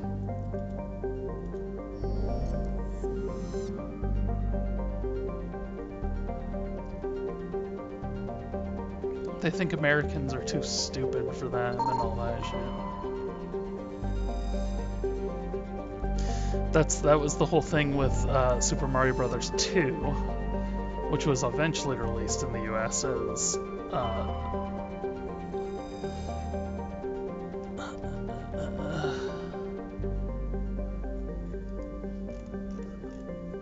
as the Lost Levels, as part of the Mario All-Stars on, I think it was on the Super Nintendo, so I don't think it was like terribly long after, but it was years.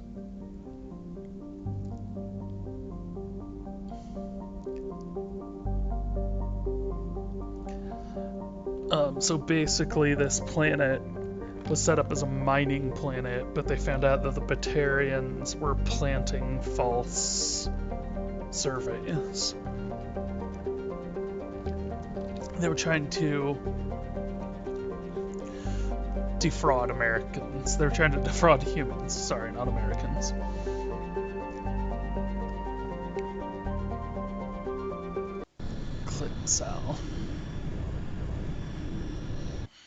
Clinsal.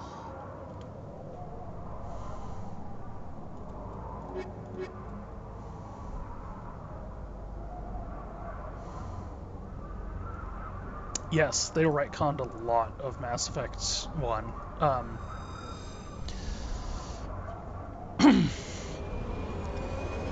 The way AI works, so the Geth, the like primary antagonist, well, secondary antagonist, I guess, but like the antagonist that you fight the most, they dramatically changed how they work.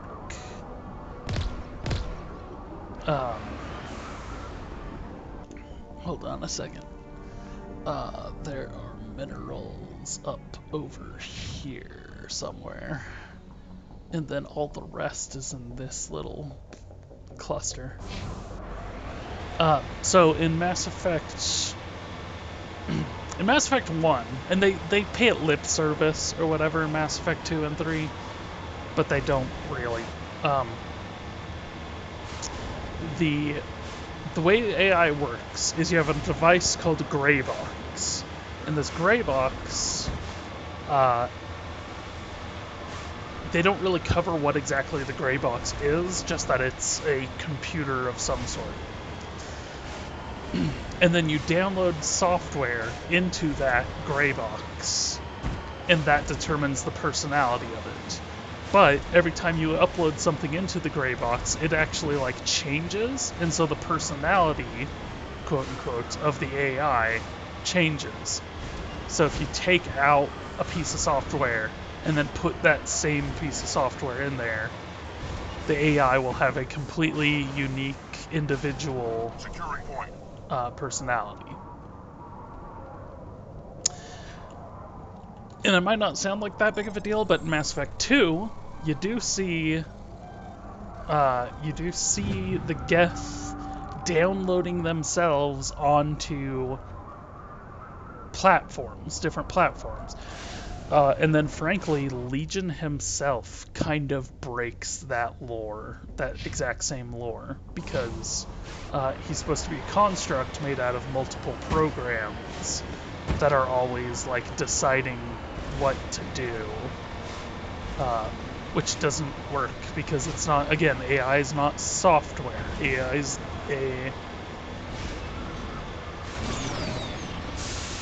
AI is a gray box, essentially.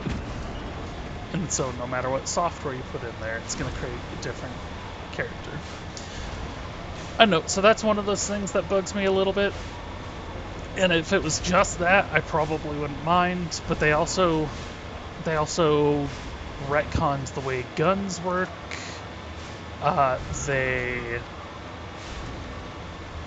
Which you can argue is just a combat thing, but it really, I don't know, it soured me a lot. Okay, the enemies are on the other side.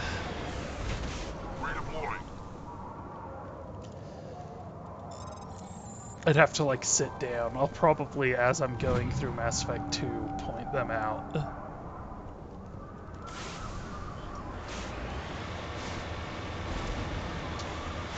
And then there's just straight up things I don't like about the lore of Mass Effect 2. I don't like that someone created technology that can bring characters back from the dead.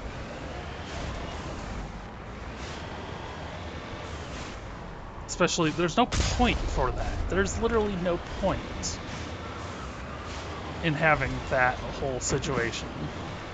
But a lot of people just goes, oh my god, did you see? They blowed it up.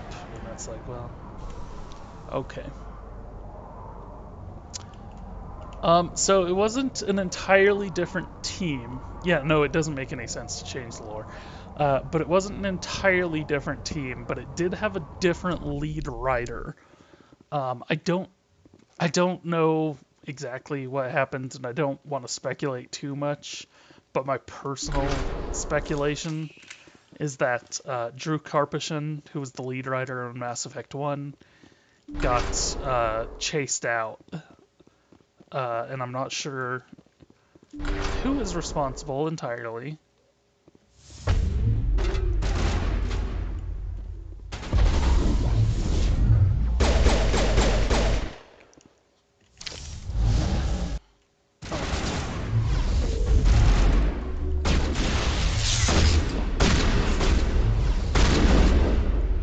Dude, Rex, you've got to stop.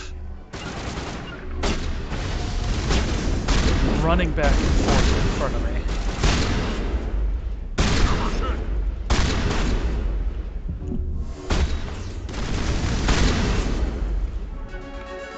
Dead yet? There's still more enemies in here.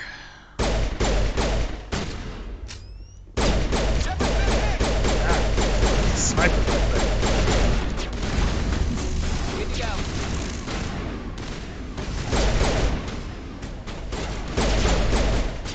Well, and it's also really disappointing because they started off, if you listen to early dev interviews with them about Mass Effect 1, part of the reason they wanted to create their own universe instead of just sticking with Star Wars is they wanted to have control over, do we allow AI, do we allow time travel, do we allow faster than light? And so they actually started off thinking about all these limitations. Man, Man, the AI, if anything, the AI is worse in this game. So they didn't spend any time working on that, or if they did, they messed it up.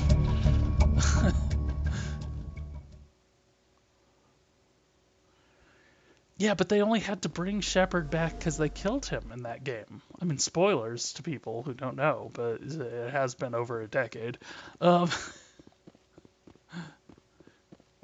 But, like, Shepard didn't die in Mass Effect 1, he died in Mass Effect 2. So they killed him and then brought him back in literally, like, 30 seconds of screen time later.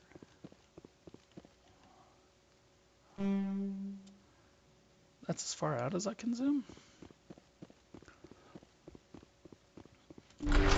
And that's one of those things that's like kind of universe breaking, and they try to explain it away by going, oh, it was lost forever after that event. And it's like, well, but it's out there now. Like, it is possible in your universe to bring people back from the dead.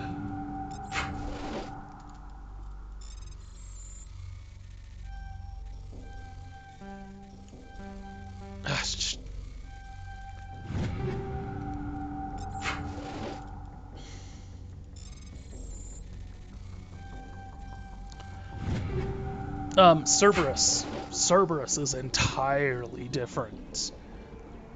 They do appear in this game. They are a side story. I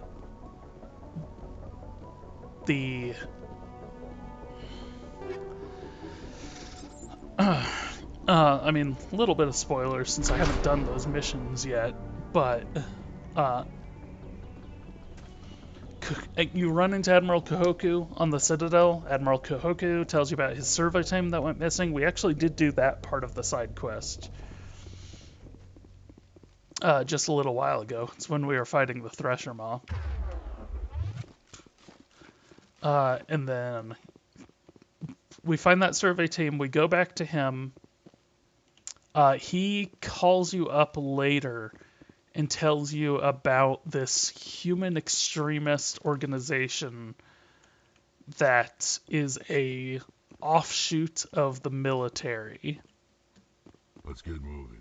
They are basically traitors who have left the military in order to run experiments. And you actually, if you follow that story to its conclusion, they actually like kidnap and kill Kahoku.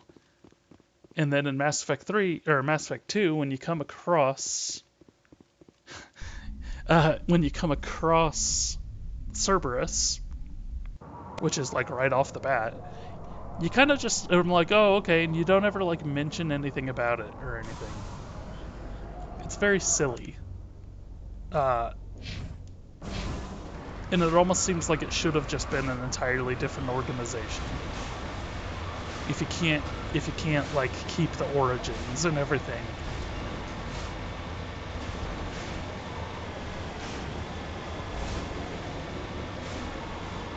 Let's go into this. This thing's gonna be easier to get to, I think.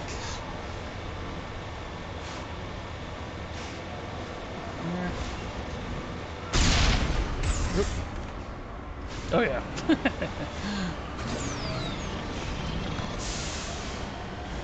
Shift is boost. Redeploying.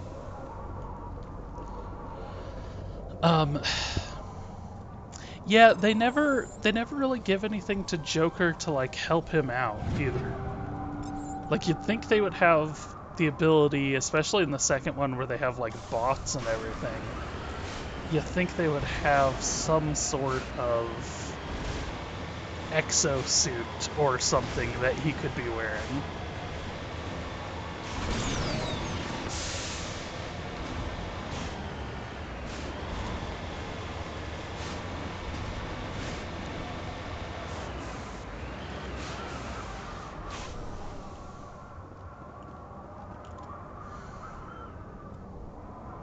Old footprints that lead away.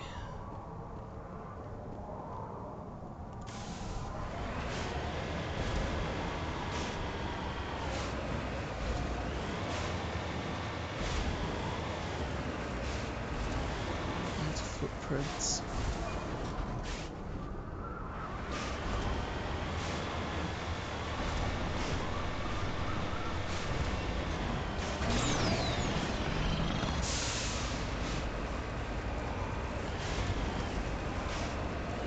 come on, come on, come on. There we go.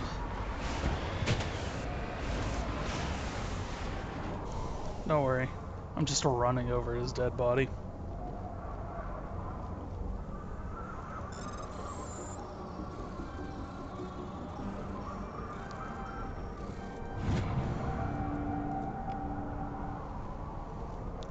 League of One.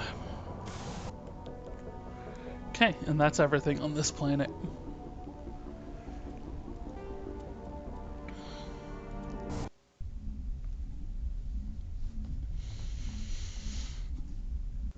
Yeah, I don't know. They also, I wish they had introduced more new alien races. I didn't get the impression that the alien races you meet in the first game are supposed to be pretty much the entirety of the alien races in the universe. The only new ones they ever introduce are Thane's race, whatever they're called, and the Vorcha. In Mass Effect 2, they introduced those. Oh, and they introduce whatever the Shadow Broker is, but I think he's literally the only one you ever meet. And I don't get the impression that was intended to be all of the races of the Citadel races. You even talked to someone at one point, I forget who it was, but they say that 80% of all races have their recognize the authority of the Citadel Council. And it's like, well, you only ever meet like 8 races. Maybe 10. We'll go all the way up to 10. You meet about 10 races. And so 80% of all races would be everybody but the Vorcha and the Batarians? Are they not counting Geth in that? So yeah, I did this. You can return to Kohoku. He'll send you stuff about that. Go to the Stennis in the Horsehead Nebula. Oop.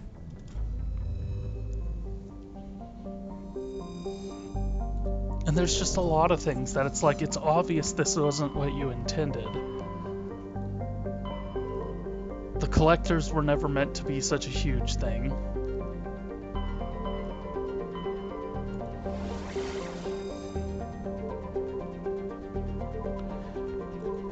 I think the collectors were meant to be a part of the story of Mass Effect 2. But I think that's one of the things that changed. Commander, urgent message from Alliance Command coming in. I'll patch it through. Shepard, this is Admiral Hackett from Alliance Command. We've got a situation here, and you're the only one that can handle it. What do you need, Admiral? There's an Alliance training ground where we test weapons and technology in live-fire simulations. One of the VIs we use to simulate enemy tactics in the drills is no longer responding to our override commands. It's gone rogue. It's gone rogue. Are you telling me this computer is thinking on its own? We're not stupid, Shepard. This is a virtual intelligence, not a true AI. It's not self-aware, and it can't access any external systems. We didn't do anything illegal here. Virtual intelligence support is critical to our military success. VIs process thousands of status reports and react in nanoseconds. No human can do that. We need you to fight your way through the training ground of the VI core and manually disable it.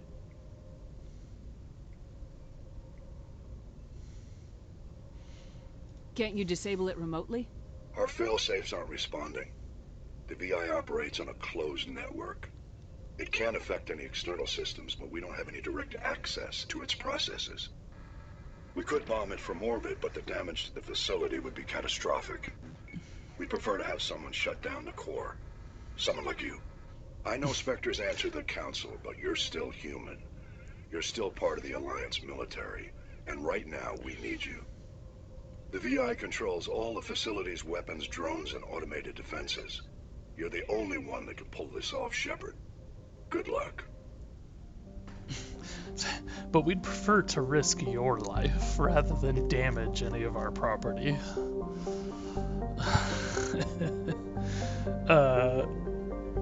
Alien races.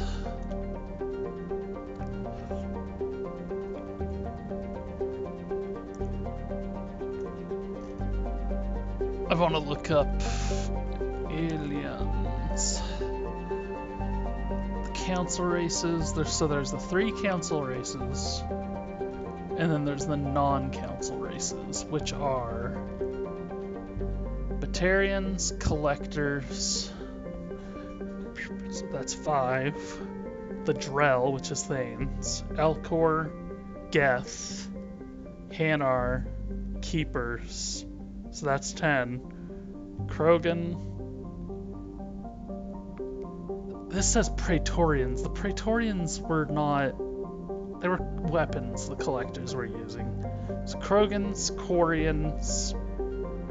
They aren't talking about the Reapers when they say that 80%. Sovereign is also an individual one. Volus, Vorcha. So there are 14 alien races in the entire Mass Effect series. Wait. That is also missing...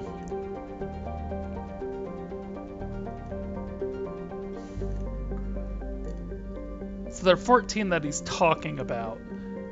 There are a few other races that it mentioned in like a couple things. Whew. But yeah, they didn't... They... I don't know.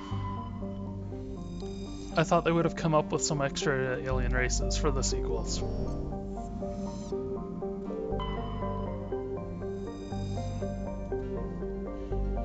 Man, that Only Cans video was weird. Once they got into it, I thought it was going to be like a dating sim, but it wasn't even a dating sim. A Solarian religious cult claims that a certain pattern of overlapping craters in the southern hemisphere resembles their goddess.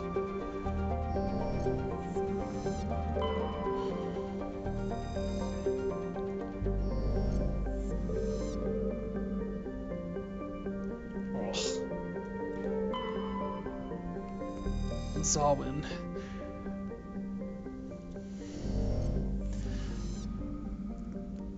So yeah, there aren't very many alien races. Wait. I hit zoom out.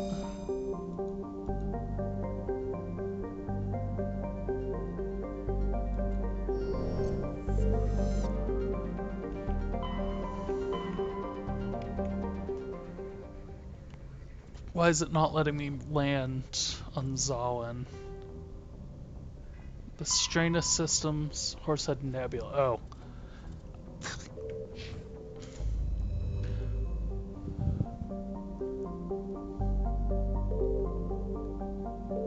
Because that's what I'm supposed to be looking for. So, it's not doing this, but it's supposed to... In the base game at least, there's supposed to be like a flicker, letting you know that there's something there. But in this one, I guess you just have to find it. I don't know why they got rid of that.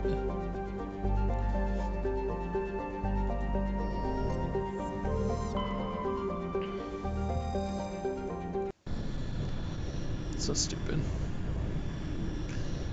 Zawin.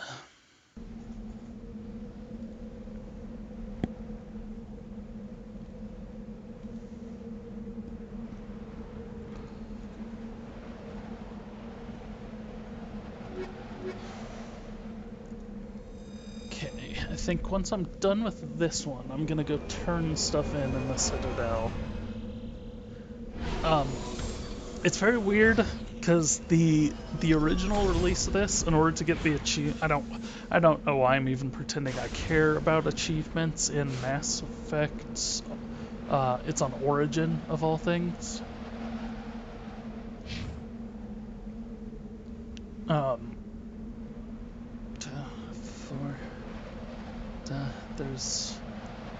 There's one there and one there, but everything else is on the map.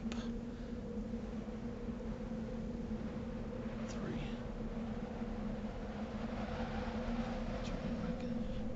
One, 2. Beacon. But But yeah, in the original release, you know what? This one's on my map, so I'm gonna go get it. I do remember this. I usually make like a spiral on this one. The original release, in order to get the achievements for each companion, you had to have them in your squad for like 80% of the game or whatever. So like Liara's was really hard to get. And then they changed that for this release, so you only have to have them with you for 5 missions. Which is like nothing at all. I've already got achievements for 3 of the characters, and I've barely started the game. It's not true, I'm about 10 hours in. It's probably going to take me about 30 hours to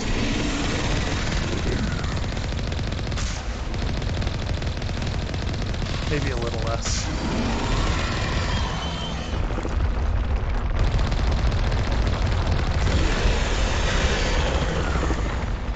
Okay, so I think he chases me, and I have to shoot him.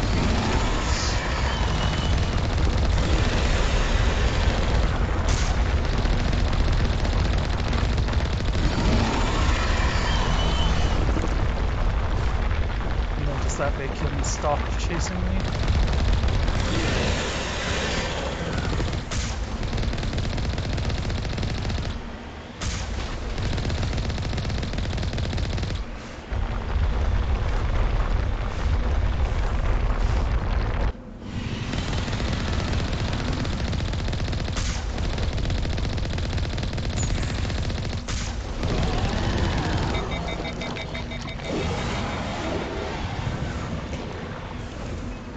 Okay, so that's 6, 7, 8. Debris, Thresher Maw. And... oh, really?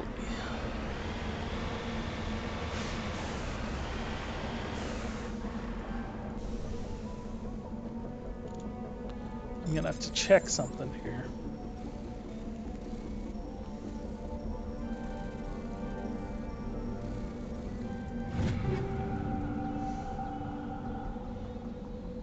Interesting to let Shepard be an alien 2-3 if they can bring him back. It's like some of the DNA.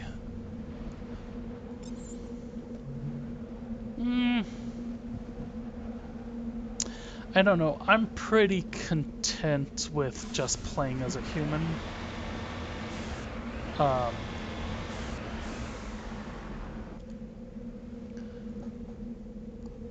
need to check something out real quick, though. I don't know if I knew that this happened on this planet.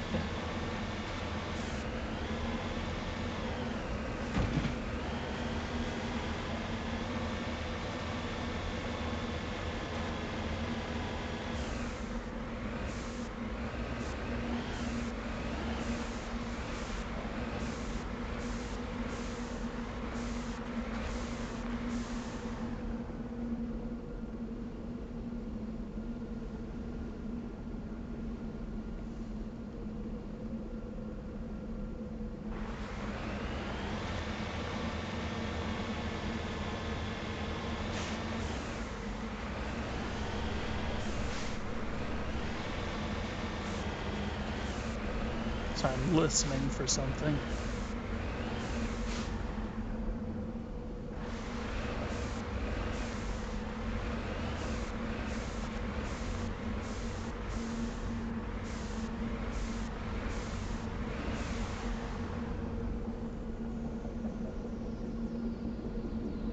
Not the music.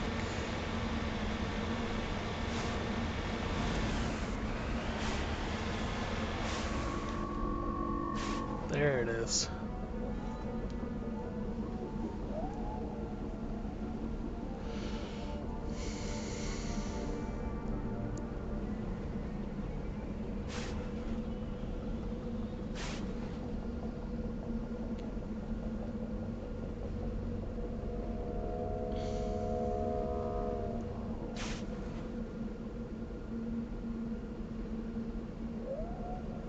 So that noise, that like space whale noise, they have, yeah, right there. They have since attributed this to the Arachni, but it's mostly because you can hear it really well on a specific planet.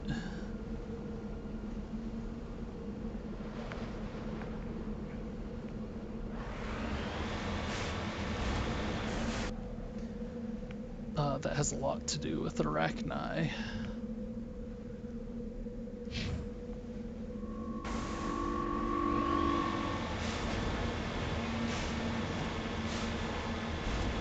I'm actually not sure why that noise happens. They've never been really entirely clear about why it's there. I'm guessing it's an audio glitch of some sort. But you can find it on a number of different planets. I don't think I knew you could find it on this particular one.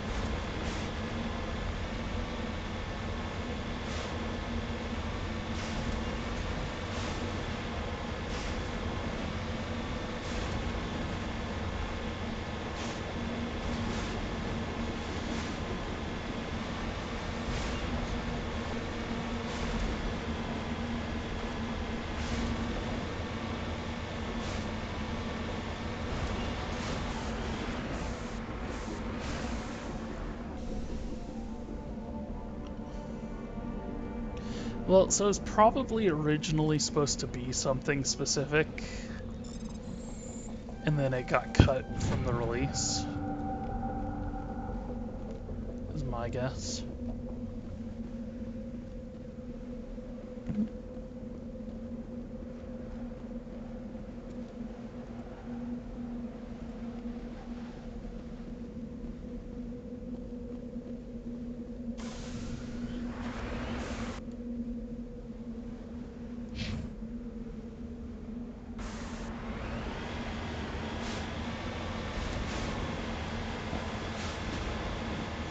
Okay. I thought someone was about to come in and interrupt me.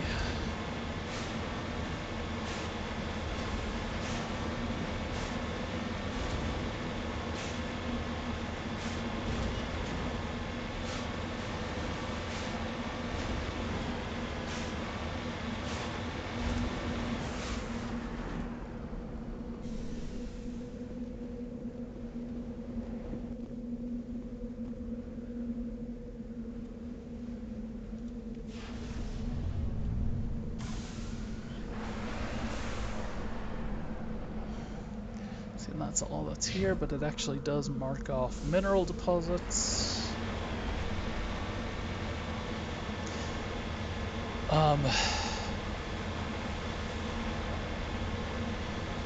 Did you not ever play Andromeda? It it's hated so much because it's a terrible game.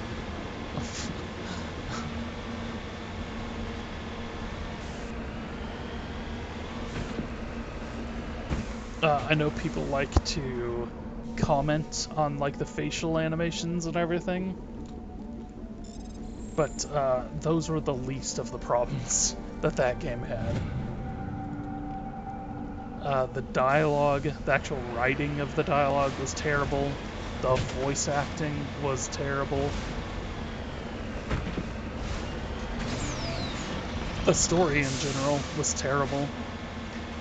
They only introduced 2 new races. So an entire new galaxy, 2 new races. Oh no, it's a Geth trap.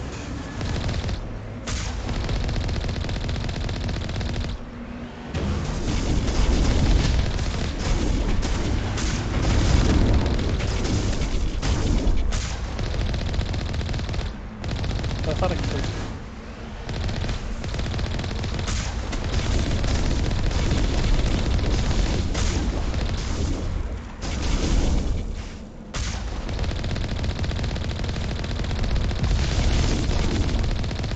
Actually hit me with that.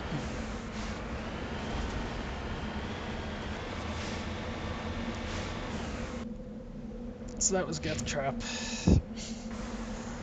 there's this, and then there's one more that's a main quest on this planet. I wouldn't say it plays bad. It plays pretty decent.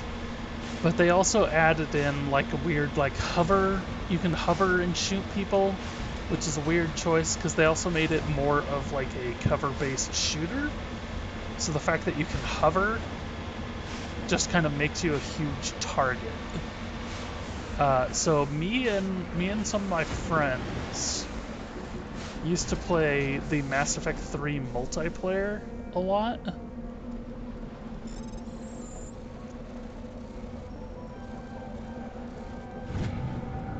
And it was fun. It was great. And then they tried to remake it in Andromeda, and it just wasn't as good.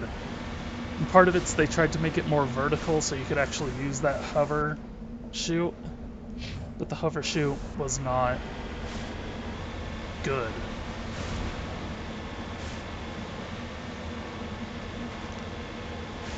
They got rid of classes in Andromeda.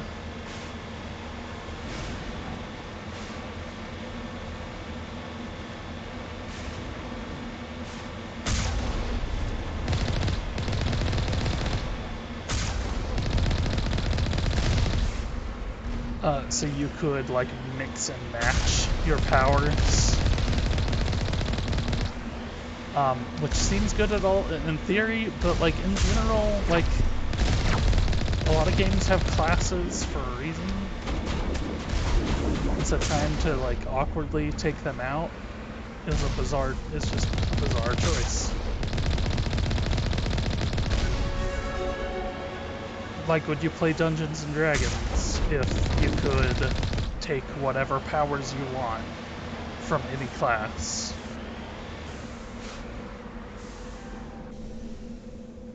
There's a quote I like that's there's not really a direct quote because it's someone saying that he said it to them, but Orson Welles told this guy that the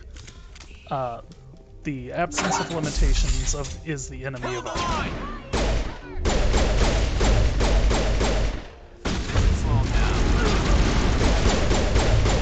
And that is a quote I think about fairly often.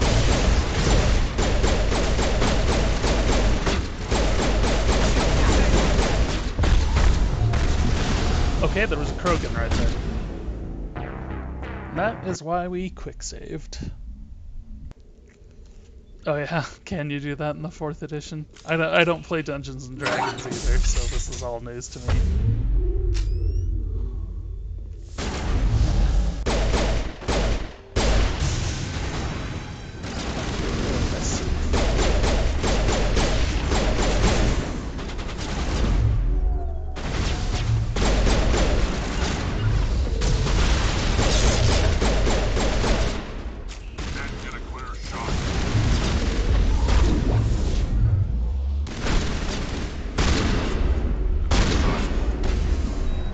Gosh.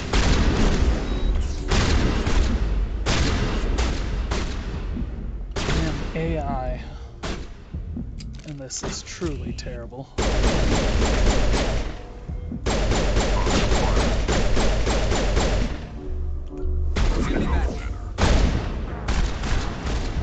Rex, you take too long to stand back up.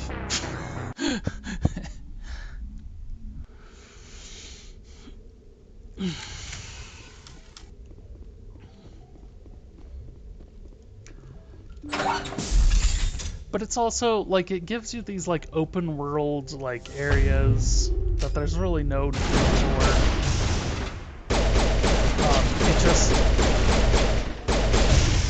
It has the same problem that a lot of modern games have.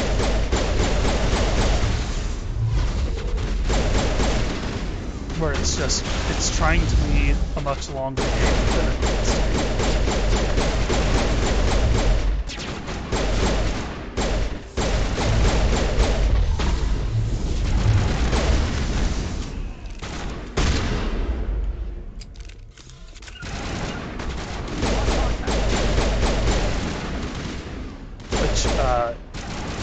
Andromeda, the biggest thing it has going for it is the beam value. It really is just really terribly written. Rex, you gotta stop running in front of me, man.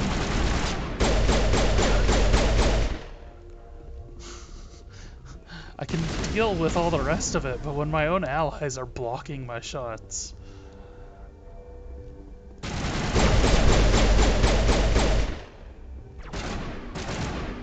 Sniper up at the second level. Are they both up on the second level?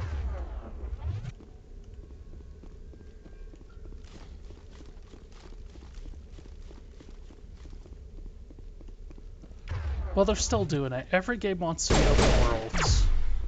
I feel like people, this is just one of the problems with game development in general. I feel like what people in general are asking for is shorter games that you can play several times. And what game developers want to give us is open worlds, 100-hour experiences. And it's like, I would much rather have... So the Mass Effect games are all about 30 hours or so, depending on, you know, how much of the actual side content and everything you do. They aren't necessarily... It gets this reputation as being this sprawling epic and everything. But each game only takes about, like, 35 hours at the most. If you do everything and you're new to the game and everything like that, you're probably not going to spend more than 35 hours playing it. So for the whole Mass Effect series, all 3 games, you're looking at, you know, 100, slightly over 100 hours. And Andromeda was, I believe, 100 hours on its own. And it's not like it had more story, it's not like it had anything extra to do, it just had more of the busy work of the go find all of the... I mean, kind of what I've been doing on these planets, where it's go find all of the mineral deposits and everything like that. But stretched out, like I said, stretched out into 100 hours. Whereas this is arguably stretching it from like a 20-hour game to like a 30-hour game.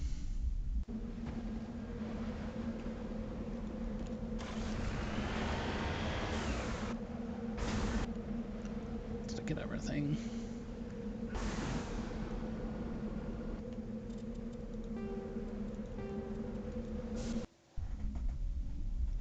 And yeah, there's certain games that can get away with it. Witcher, I already mentioned Witcher 3 might be my favorite game of all time, and that game, especially with the DLC, is like a 200-hour, with the DLC, it's like 200 hours to play all the way through Witcher 3.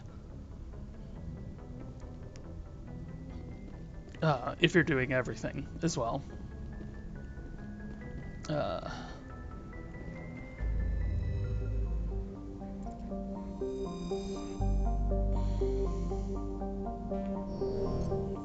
Yeah, but you're also not... There's one thing I want to do, because I want to turn this into a Helena. I have to go do her thing. She is in the Horsehead Nebula. Fortuna.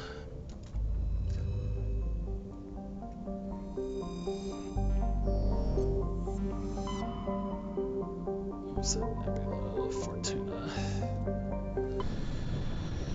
Yeah, in Legend of Zelda, in Breath of the Wild, you're not really intended to find all of the Korok seeds. The game actually kind of trolls you a little bit if you do find all of them. Because you get a golden turd. I know, because I found all the Korok seeds. I knew going into it what I was getting. I just really wanted to, like, legitimately 100% that game.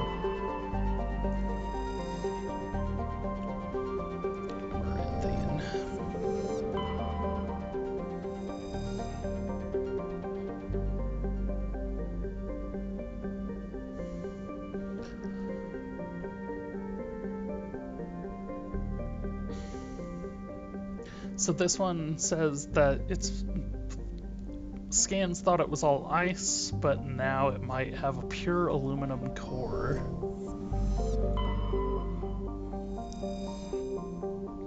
I'm not doing a very good job of reading these, but some of them do have legitimately interesting information on there.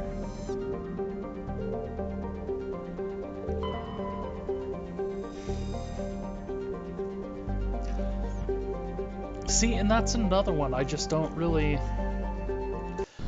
I'm not a Skyrim person.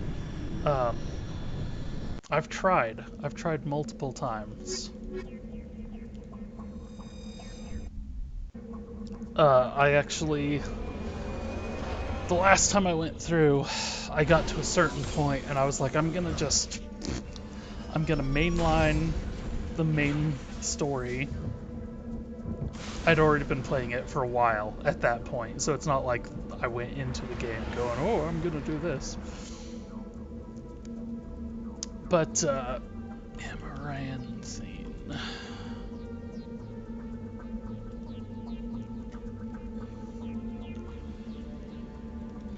There's one over here. There's the third down here. There's one. Okay. Well, let's go after this one that's right in front of us. You know, I know I'm saying that, like, there's a lot of stuff that's on my, that are not games that I'm into, but I guess what it comes down to is I'm not into any particular type of game.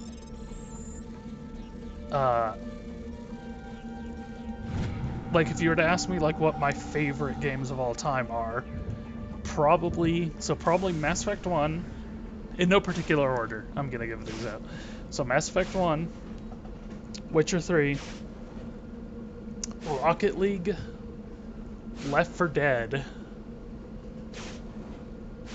I don't even know what to do with that fifth one.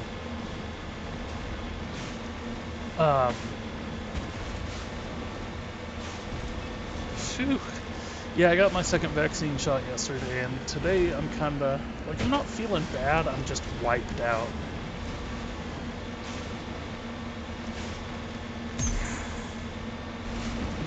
So that's what, 2 RPGs, a first-person shooter, and then Rocket League, which I feel like is kind of in a class by its own. Sports game.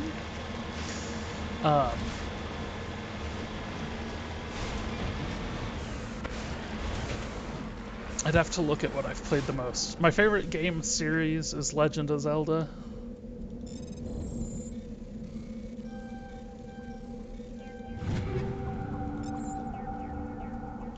I thought it might actually screw me over there.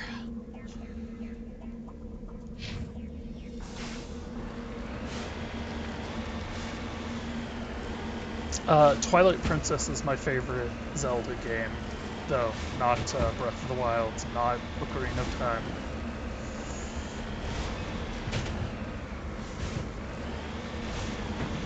I say, like, it's one of those things I say I'm not a big RPG person, but when an RPG gets it right, they really get it right with me.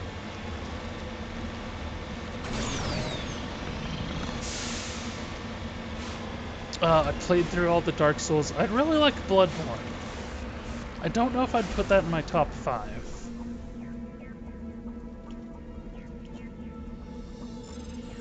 I have Platinum to Bloodborne.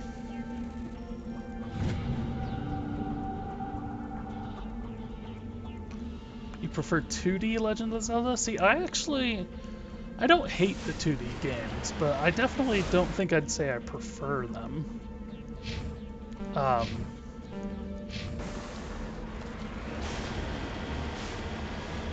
You've never beat one. I've beat... You know what's funny is I've never actually beaten the Link to the Past because I watched Rage Select's playthrough of it. And so I was like, okay, good enough. But I did play Minish Cap back in the day. I played the original, I never beat it. I played Legend of Zelda 2, but I never beat it.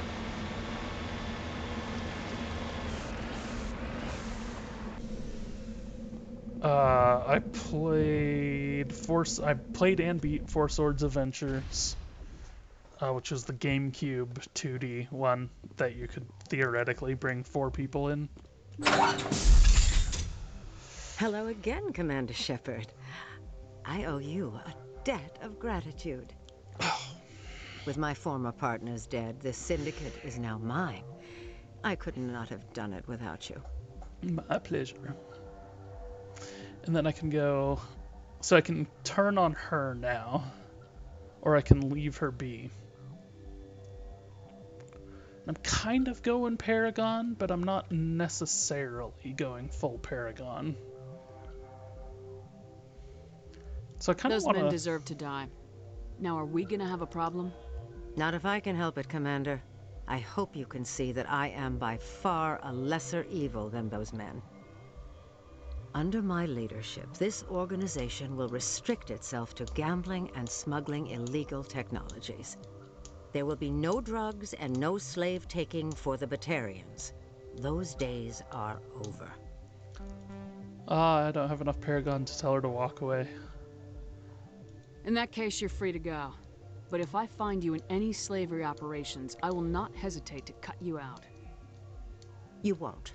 This organization can be quite profitable without trafficking in slaves or drugs. Here's your payment. I'm certain that you'll find it more than adequate. Now, if you'll excuse me, my men become nervous in the presence of law enforcement agents. Goodbye, Shepard. So like I said, I'm not going strictly Paragon, so I'm gonna let Helena live.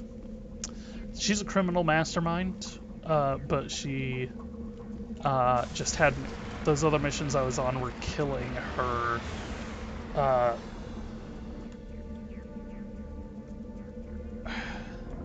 competitors. They were killing her the organization that she's a member of. She rolled it with 2 other people, and the 2 other people were into drugs and slave trading. And so we got her out of the cartel business, basically, and the slavery business. So she's going to keep running like illegal gambling and that kind of things, but she's going to stop selling her debtors to slave traders. I'm okay with that. We don't have to save the whole world, but like kill the worst of them, you know?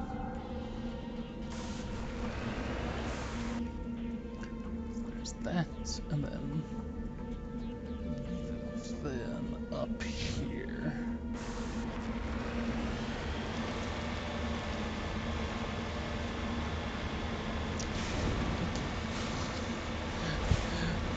I'm gonna go with an actual criminal mastermind.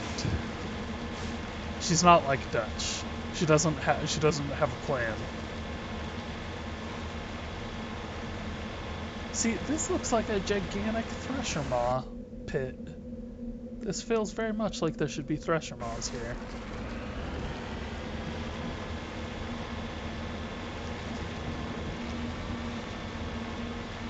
Let's see if I can get up this.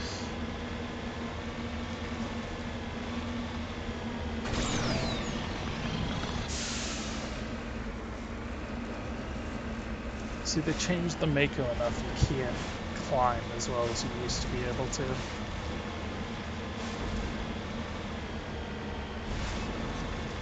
Because they didn't actually put a whole bunch of work into it. They also changed this sound effect noise, I'm pretty sure. It's been a while since I played, but I remember it having more of a punch and less of a pew.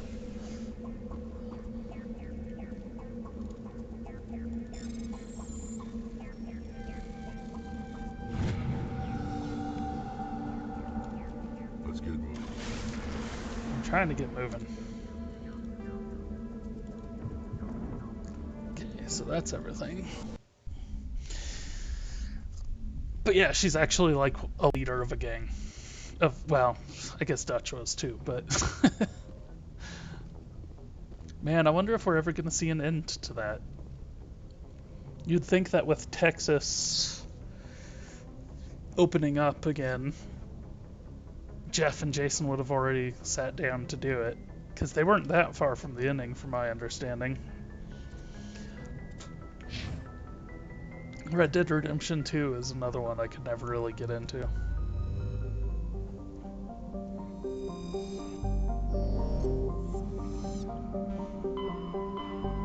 I bought it full price too.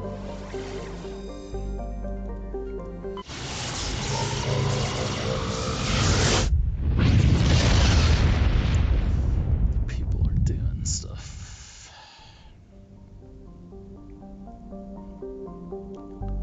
Bum, bum, bum, bum, bum, bum.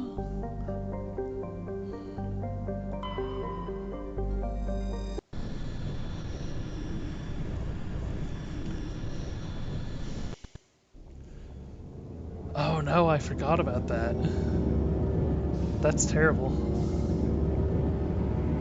Because that's a long game too.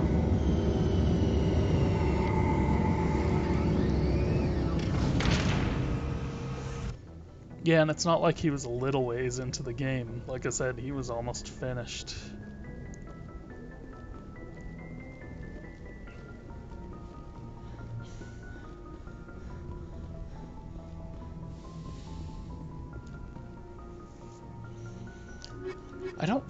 I think I got the achievement for one of these, but not for both of them. So if I go in, take them with me, then I can have Tali and Liara with me, because I got the ones for Ashley and Caden.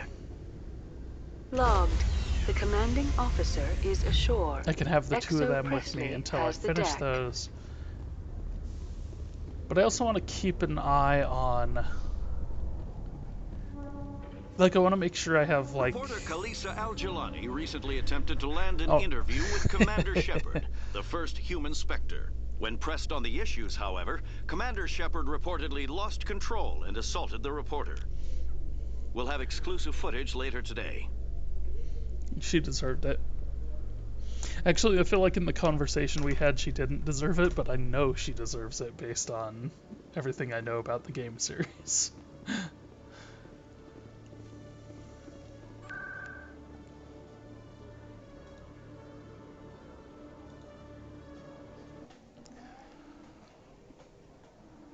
I haven't been watching the It Takes Two playthrough because I don't want to watch. I want those series that he does. I like watching as one bundle. No, I'm waiting to speak. Commander, any word on my missing men? So this guy's entire quest line is not only dropped from Mass Effect 2, it's actively ignored and changed. Ignored in some ways and changed the other ways. Because this guy, spoilers for a 14-year-old game, but he actually dies at the hands of Cerberus. And he's how you find out about Cerberus in the first place.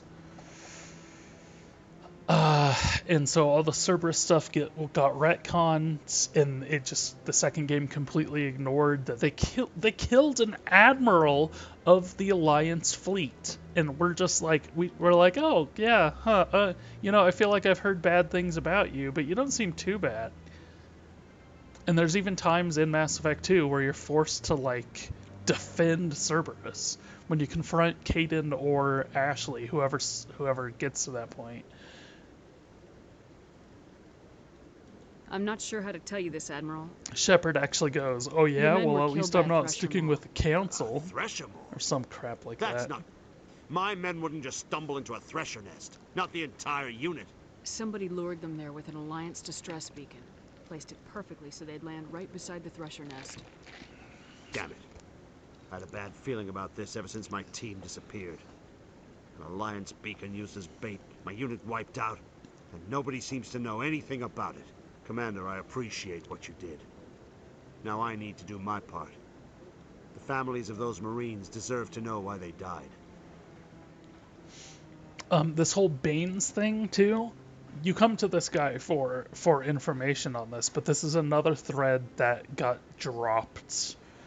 But Baines was a guy who showed up dead. But it's tied into all this. So this crew that we just found, that were killed by the Thresher Maw, that were lured there, they're the ones that found Baines. The reason we know to ask about Baines is because there's a doctor here on the Citadel that's being blackmailed. And when we confront her blackmailer, he mentions Baines by name. And so there's like this interweaving thing that just ends at a certain point in this game and then is never picked up again. Anything you need from me? Not right now, Shepard, but I'll let you know as soon as I find something out. And so I don't know what their full turnaround structure was at BioWare, but they definitely switched main writers on Mass Effect 2. And Drew Karpyshyn, who was the main writer for Mass Effect 1, he actually wrote some books, and so the setup of those books was also ignored going into Mass Effect 2. Any news? Did you find my brother yet? I found your brother's body. His ship was attacked by privateers. Willem's dead? I guess I should have expected this. When his ship dropped out of contact, I just knew. But I kept hoping he might still be alive. I'm sorry for your loss. Thank you for finding him. It's better to know one way or the other. That's what they say, right? Please excuse me. I need to go make arrangements for his funeral. There's also a number of glitches in Mass Effect 2 that, regardless of what you do in Mass Effect 1, it assumes you made a certain decision, usually the negative one, when you play it in Mass Effect 2. And so Mass Effect 2, Mass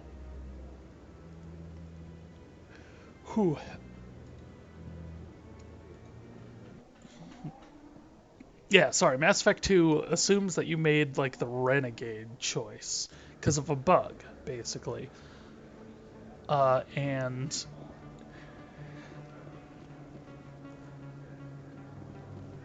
part of the reason I'm bringing it up is because of this guy right here. So let's do this real quick and then I'll finish. There are rumors on the extranet that you've been made the first human Spectre. That's incredible. Being a Spectre is a big responsibility. I just want to make humanity proud. The vids are all talking about Commander Shepard fighting for all of us back home.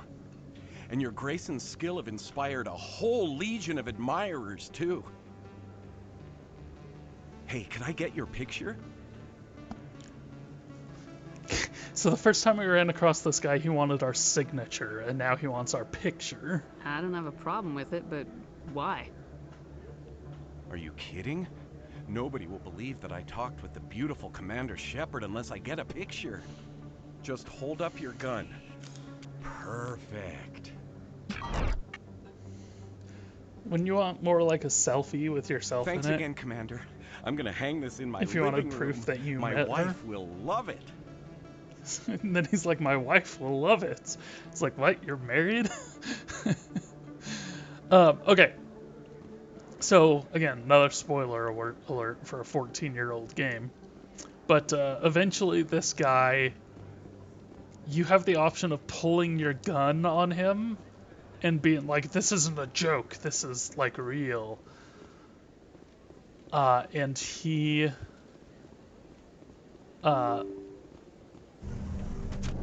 throws a hissy fit. But, so you can do that or you can be friendly to him the whole time. And the game will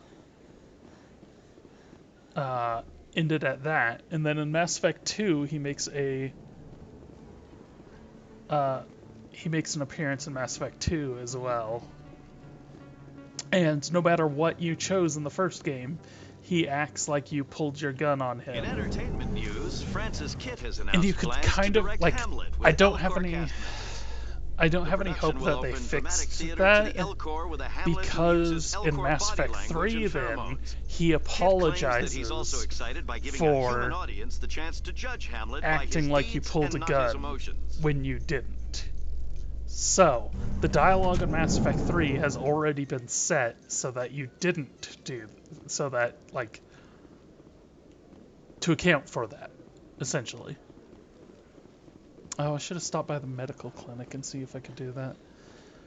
I think it just cuts out the beautiful part of that if you're a man. Hello, Commander. Show me what you got.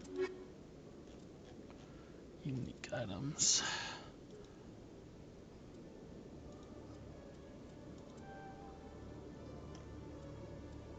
Grenade upgrades. I haven't been using grenades. I feel like the G key is really hard to hit. I mean, not like really hard, but if I'm trying to move forward and hit the G at the same time, it's a little bit of an uncomfortable move.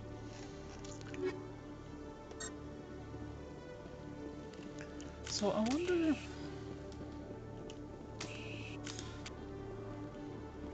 Oh,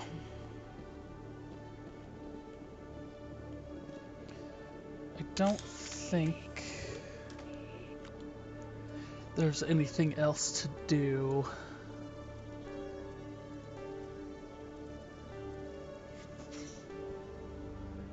Zabaleta. Speak to Zabaleta. So let's do that. And then I think I'm gonna call it... call a I've been raised dinner to see break Krogan's after that. bloodthirsty thugs, but you've surprised me, Rex. You are different.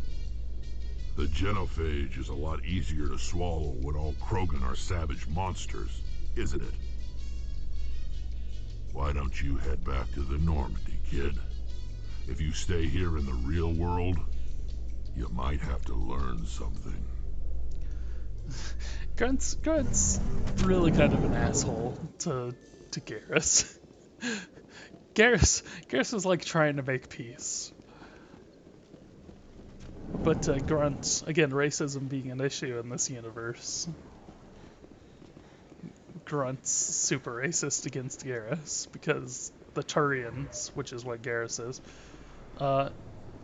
neutered his entire species. You can see how one would be upset, but... Yes, Commander. Is there something I can do for you? Let me take a look at what you have for sale. Of course. She does not have anything else, okay.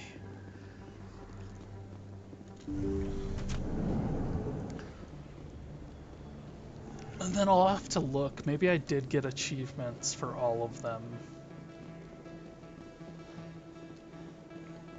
For both of these two as well. Oop, it's this way.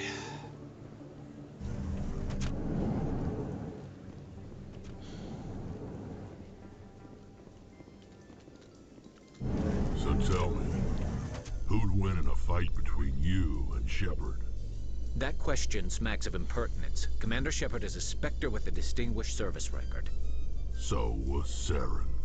Think about it. Oh, that's all there is to that conversation?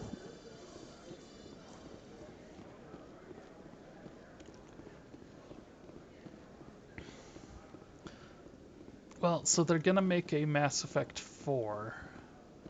And it's just kind of, I'm very curious what they're gonna end up doing. Just as a whole. I hope they reintroduce the real Mako, the actual Mako in Uncharted Worlds and everything. Not like how they did in Andromeda. Hey, back again, huh? Where it's more of like a racer than it is a exploration tank. Like the Mako as it exists in Mass Effect 1 makes perfect sense for what it is. It's like it's a tank that's capable of that's capable of going up at like really steep angles. And you know, it's good for exploration. It's not super fast, which might be a problem. But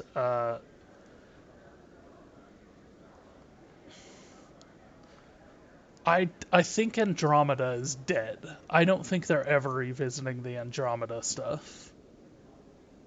So Andromeda was a completely different galaxy. And Mass Effect 4 is back in the Milky Way, presumably. I spoke to my mother. She told me about what happened on Mindoir. Did she? I wonder. People tied like prize hogs, locked in cages, clawing and screaming as they're loaded into cargo pods. And we couldn't reach them. The Batarian defenses had us pinned. Dozens died trying to advance. All we could do was watch as they hauled people away. I've been looking for 13 years for something to make that sight go away. What have you got, huh? I'm not gonna give you money to drink yourself to death. You need to stop this. If you don't have a better option, just give me 20 credits. A good bottle of whiskey. Enough to stop the dreams. My mother said to go to the Veterans Affairs office. You're not the only one who's seen that brand of hell. They can help. The VAO? God. All right. If she wants me to go talk to someone, fine, I'll do it. For her. She always stuck up for me. She always was naive. All the VAO does is pump you full of chemicals. If she wants to talk, tell her she can reach me through the Citadel VAO.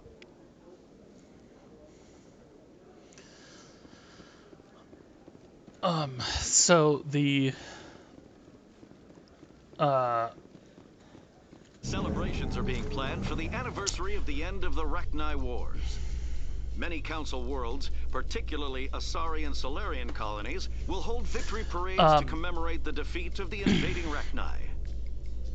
In a rare you were saying you're not admission of particularly debt, familiar several with Asari Mass colonies have Effect. invited Krogans to be So honored Mass for the Effect, victories the uplifted Krogans made possible. Mass Effect 3 is, you know, a actual trilogy. And then it did that before. What is doing that? I'm actually gonna walk because I like the elevators. The elevators add lore.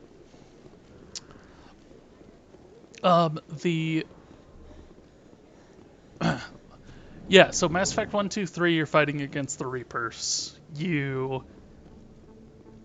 Criticisms of the endings aside, you resolve that. In a further development in the at Eden Prime the end, investigation, one way or the another. Council has reportedly revoked the Spectre status In of one of its dramatically operators. While the unnamed operator was not galaxy-changing yet been different apprehended, ways. A Council spokesman confirmed that corrective actions had been taken. Because you either... I mean, I'll go ahead and spoil stuff. Again, it's 9 years old at this point, but Mass Effect 3, the endings are destroy all AI in the entire galaxy, including the Geth and the other allies and everyone you've come across the way. And then Mass Effect Andromeda takes place Have increases in Citadel before. traffic endangered our safety? Emily Wong offers an inside look at the dangerous world of space traffic control. Before Mass Effect 3 happens, or not just humans, but like all of the races send ships out to the Andromeda galaxy. And so it takes place 600 years later. But they don't know what happened. They weren't present for the end of Mass Effect 3.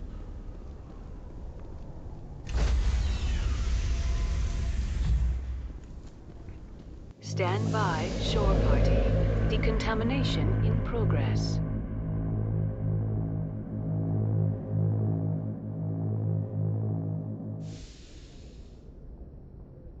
Logged. The commanding officer is aboard. XO Presley stands relieved. Okay. So last thing I'll say, and then I gotta go grab dinner and everything. Is what that was about. My nephew just decided to stop by and let me know that dinner is ready. So there's 3 endings. There's destroy all AI in the galaxy. There is symbiosis, which is basically merge with all the AI in the galaxy. It doesn't really make sense, but it's basically you mix your DNA with AI DNA. Yeah, that makes sense. And then the last one is control, which is you control the Reapers. And I don't remember what exactly the downside of that is, but basically the idea is that by controlling them, there's some downside, I don't know. But there is no canon ending. They've made it abundantly clear over the years they do not wish for there to be a canon ending. I think that's stupid in the first place to say that we're not going to have a canon ending, because that does cut you off from making a Mass Effect 4. They can't make a Mass Effect 4 without deciding that. But alright, yeah, I'm going to call it quits there. I'm actually probably going to be back on later. But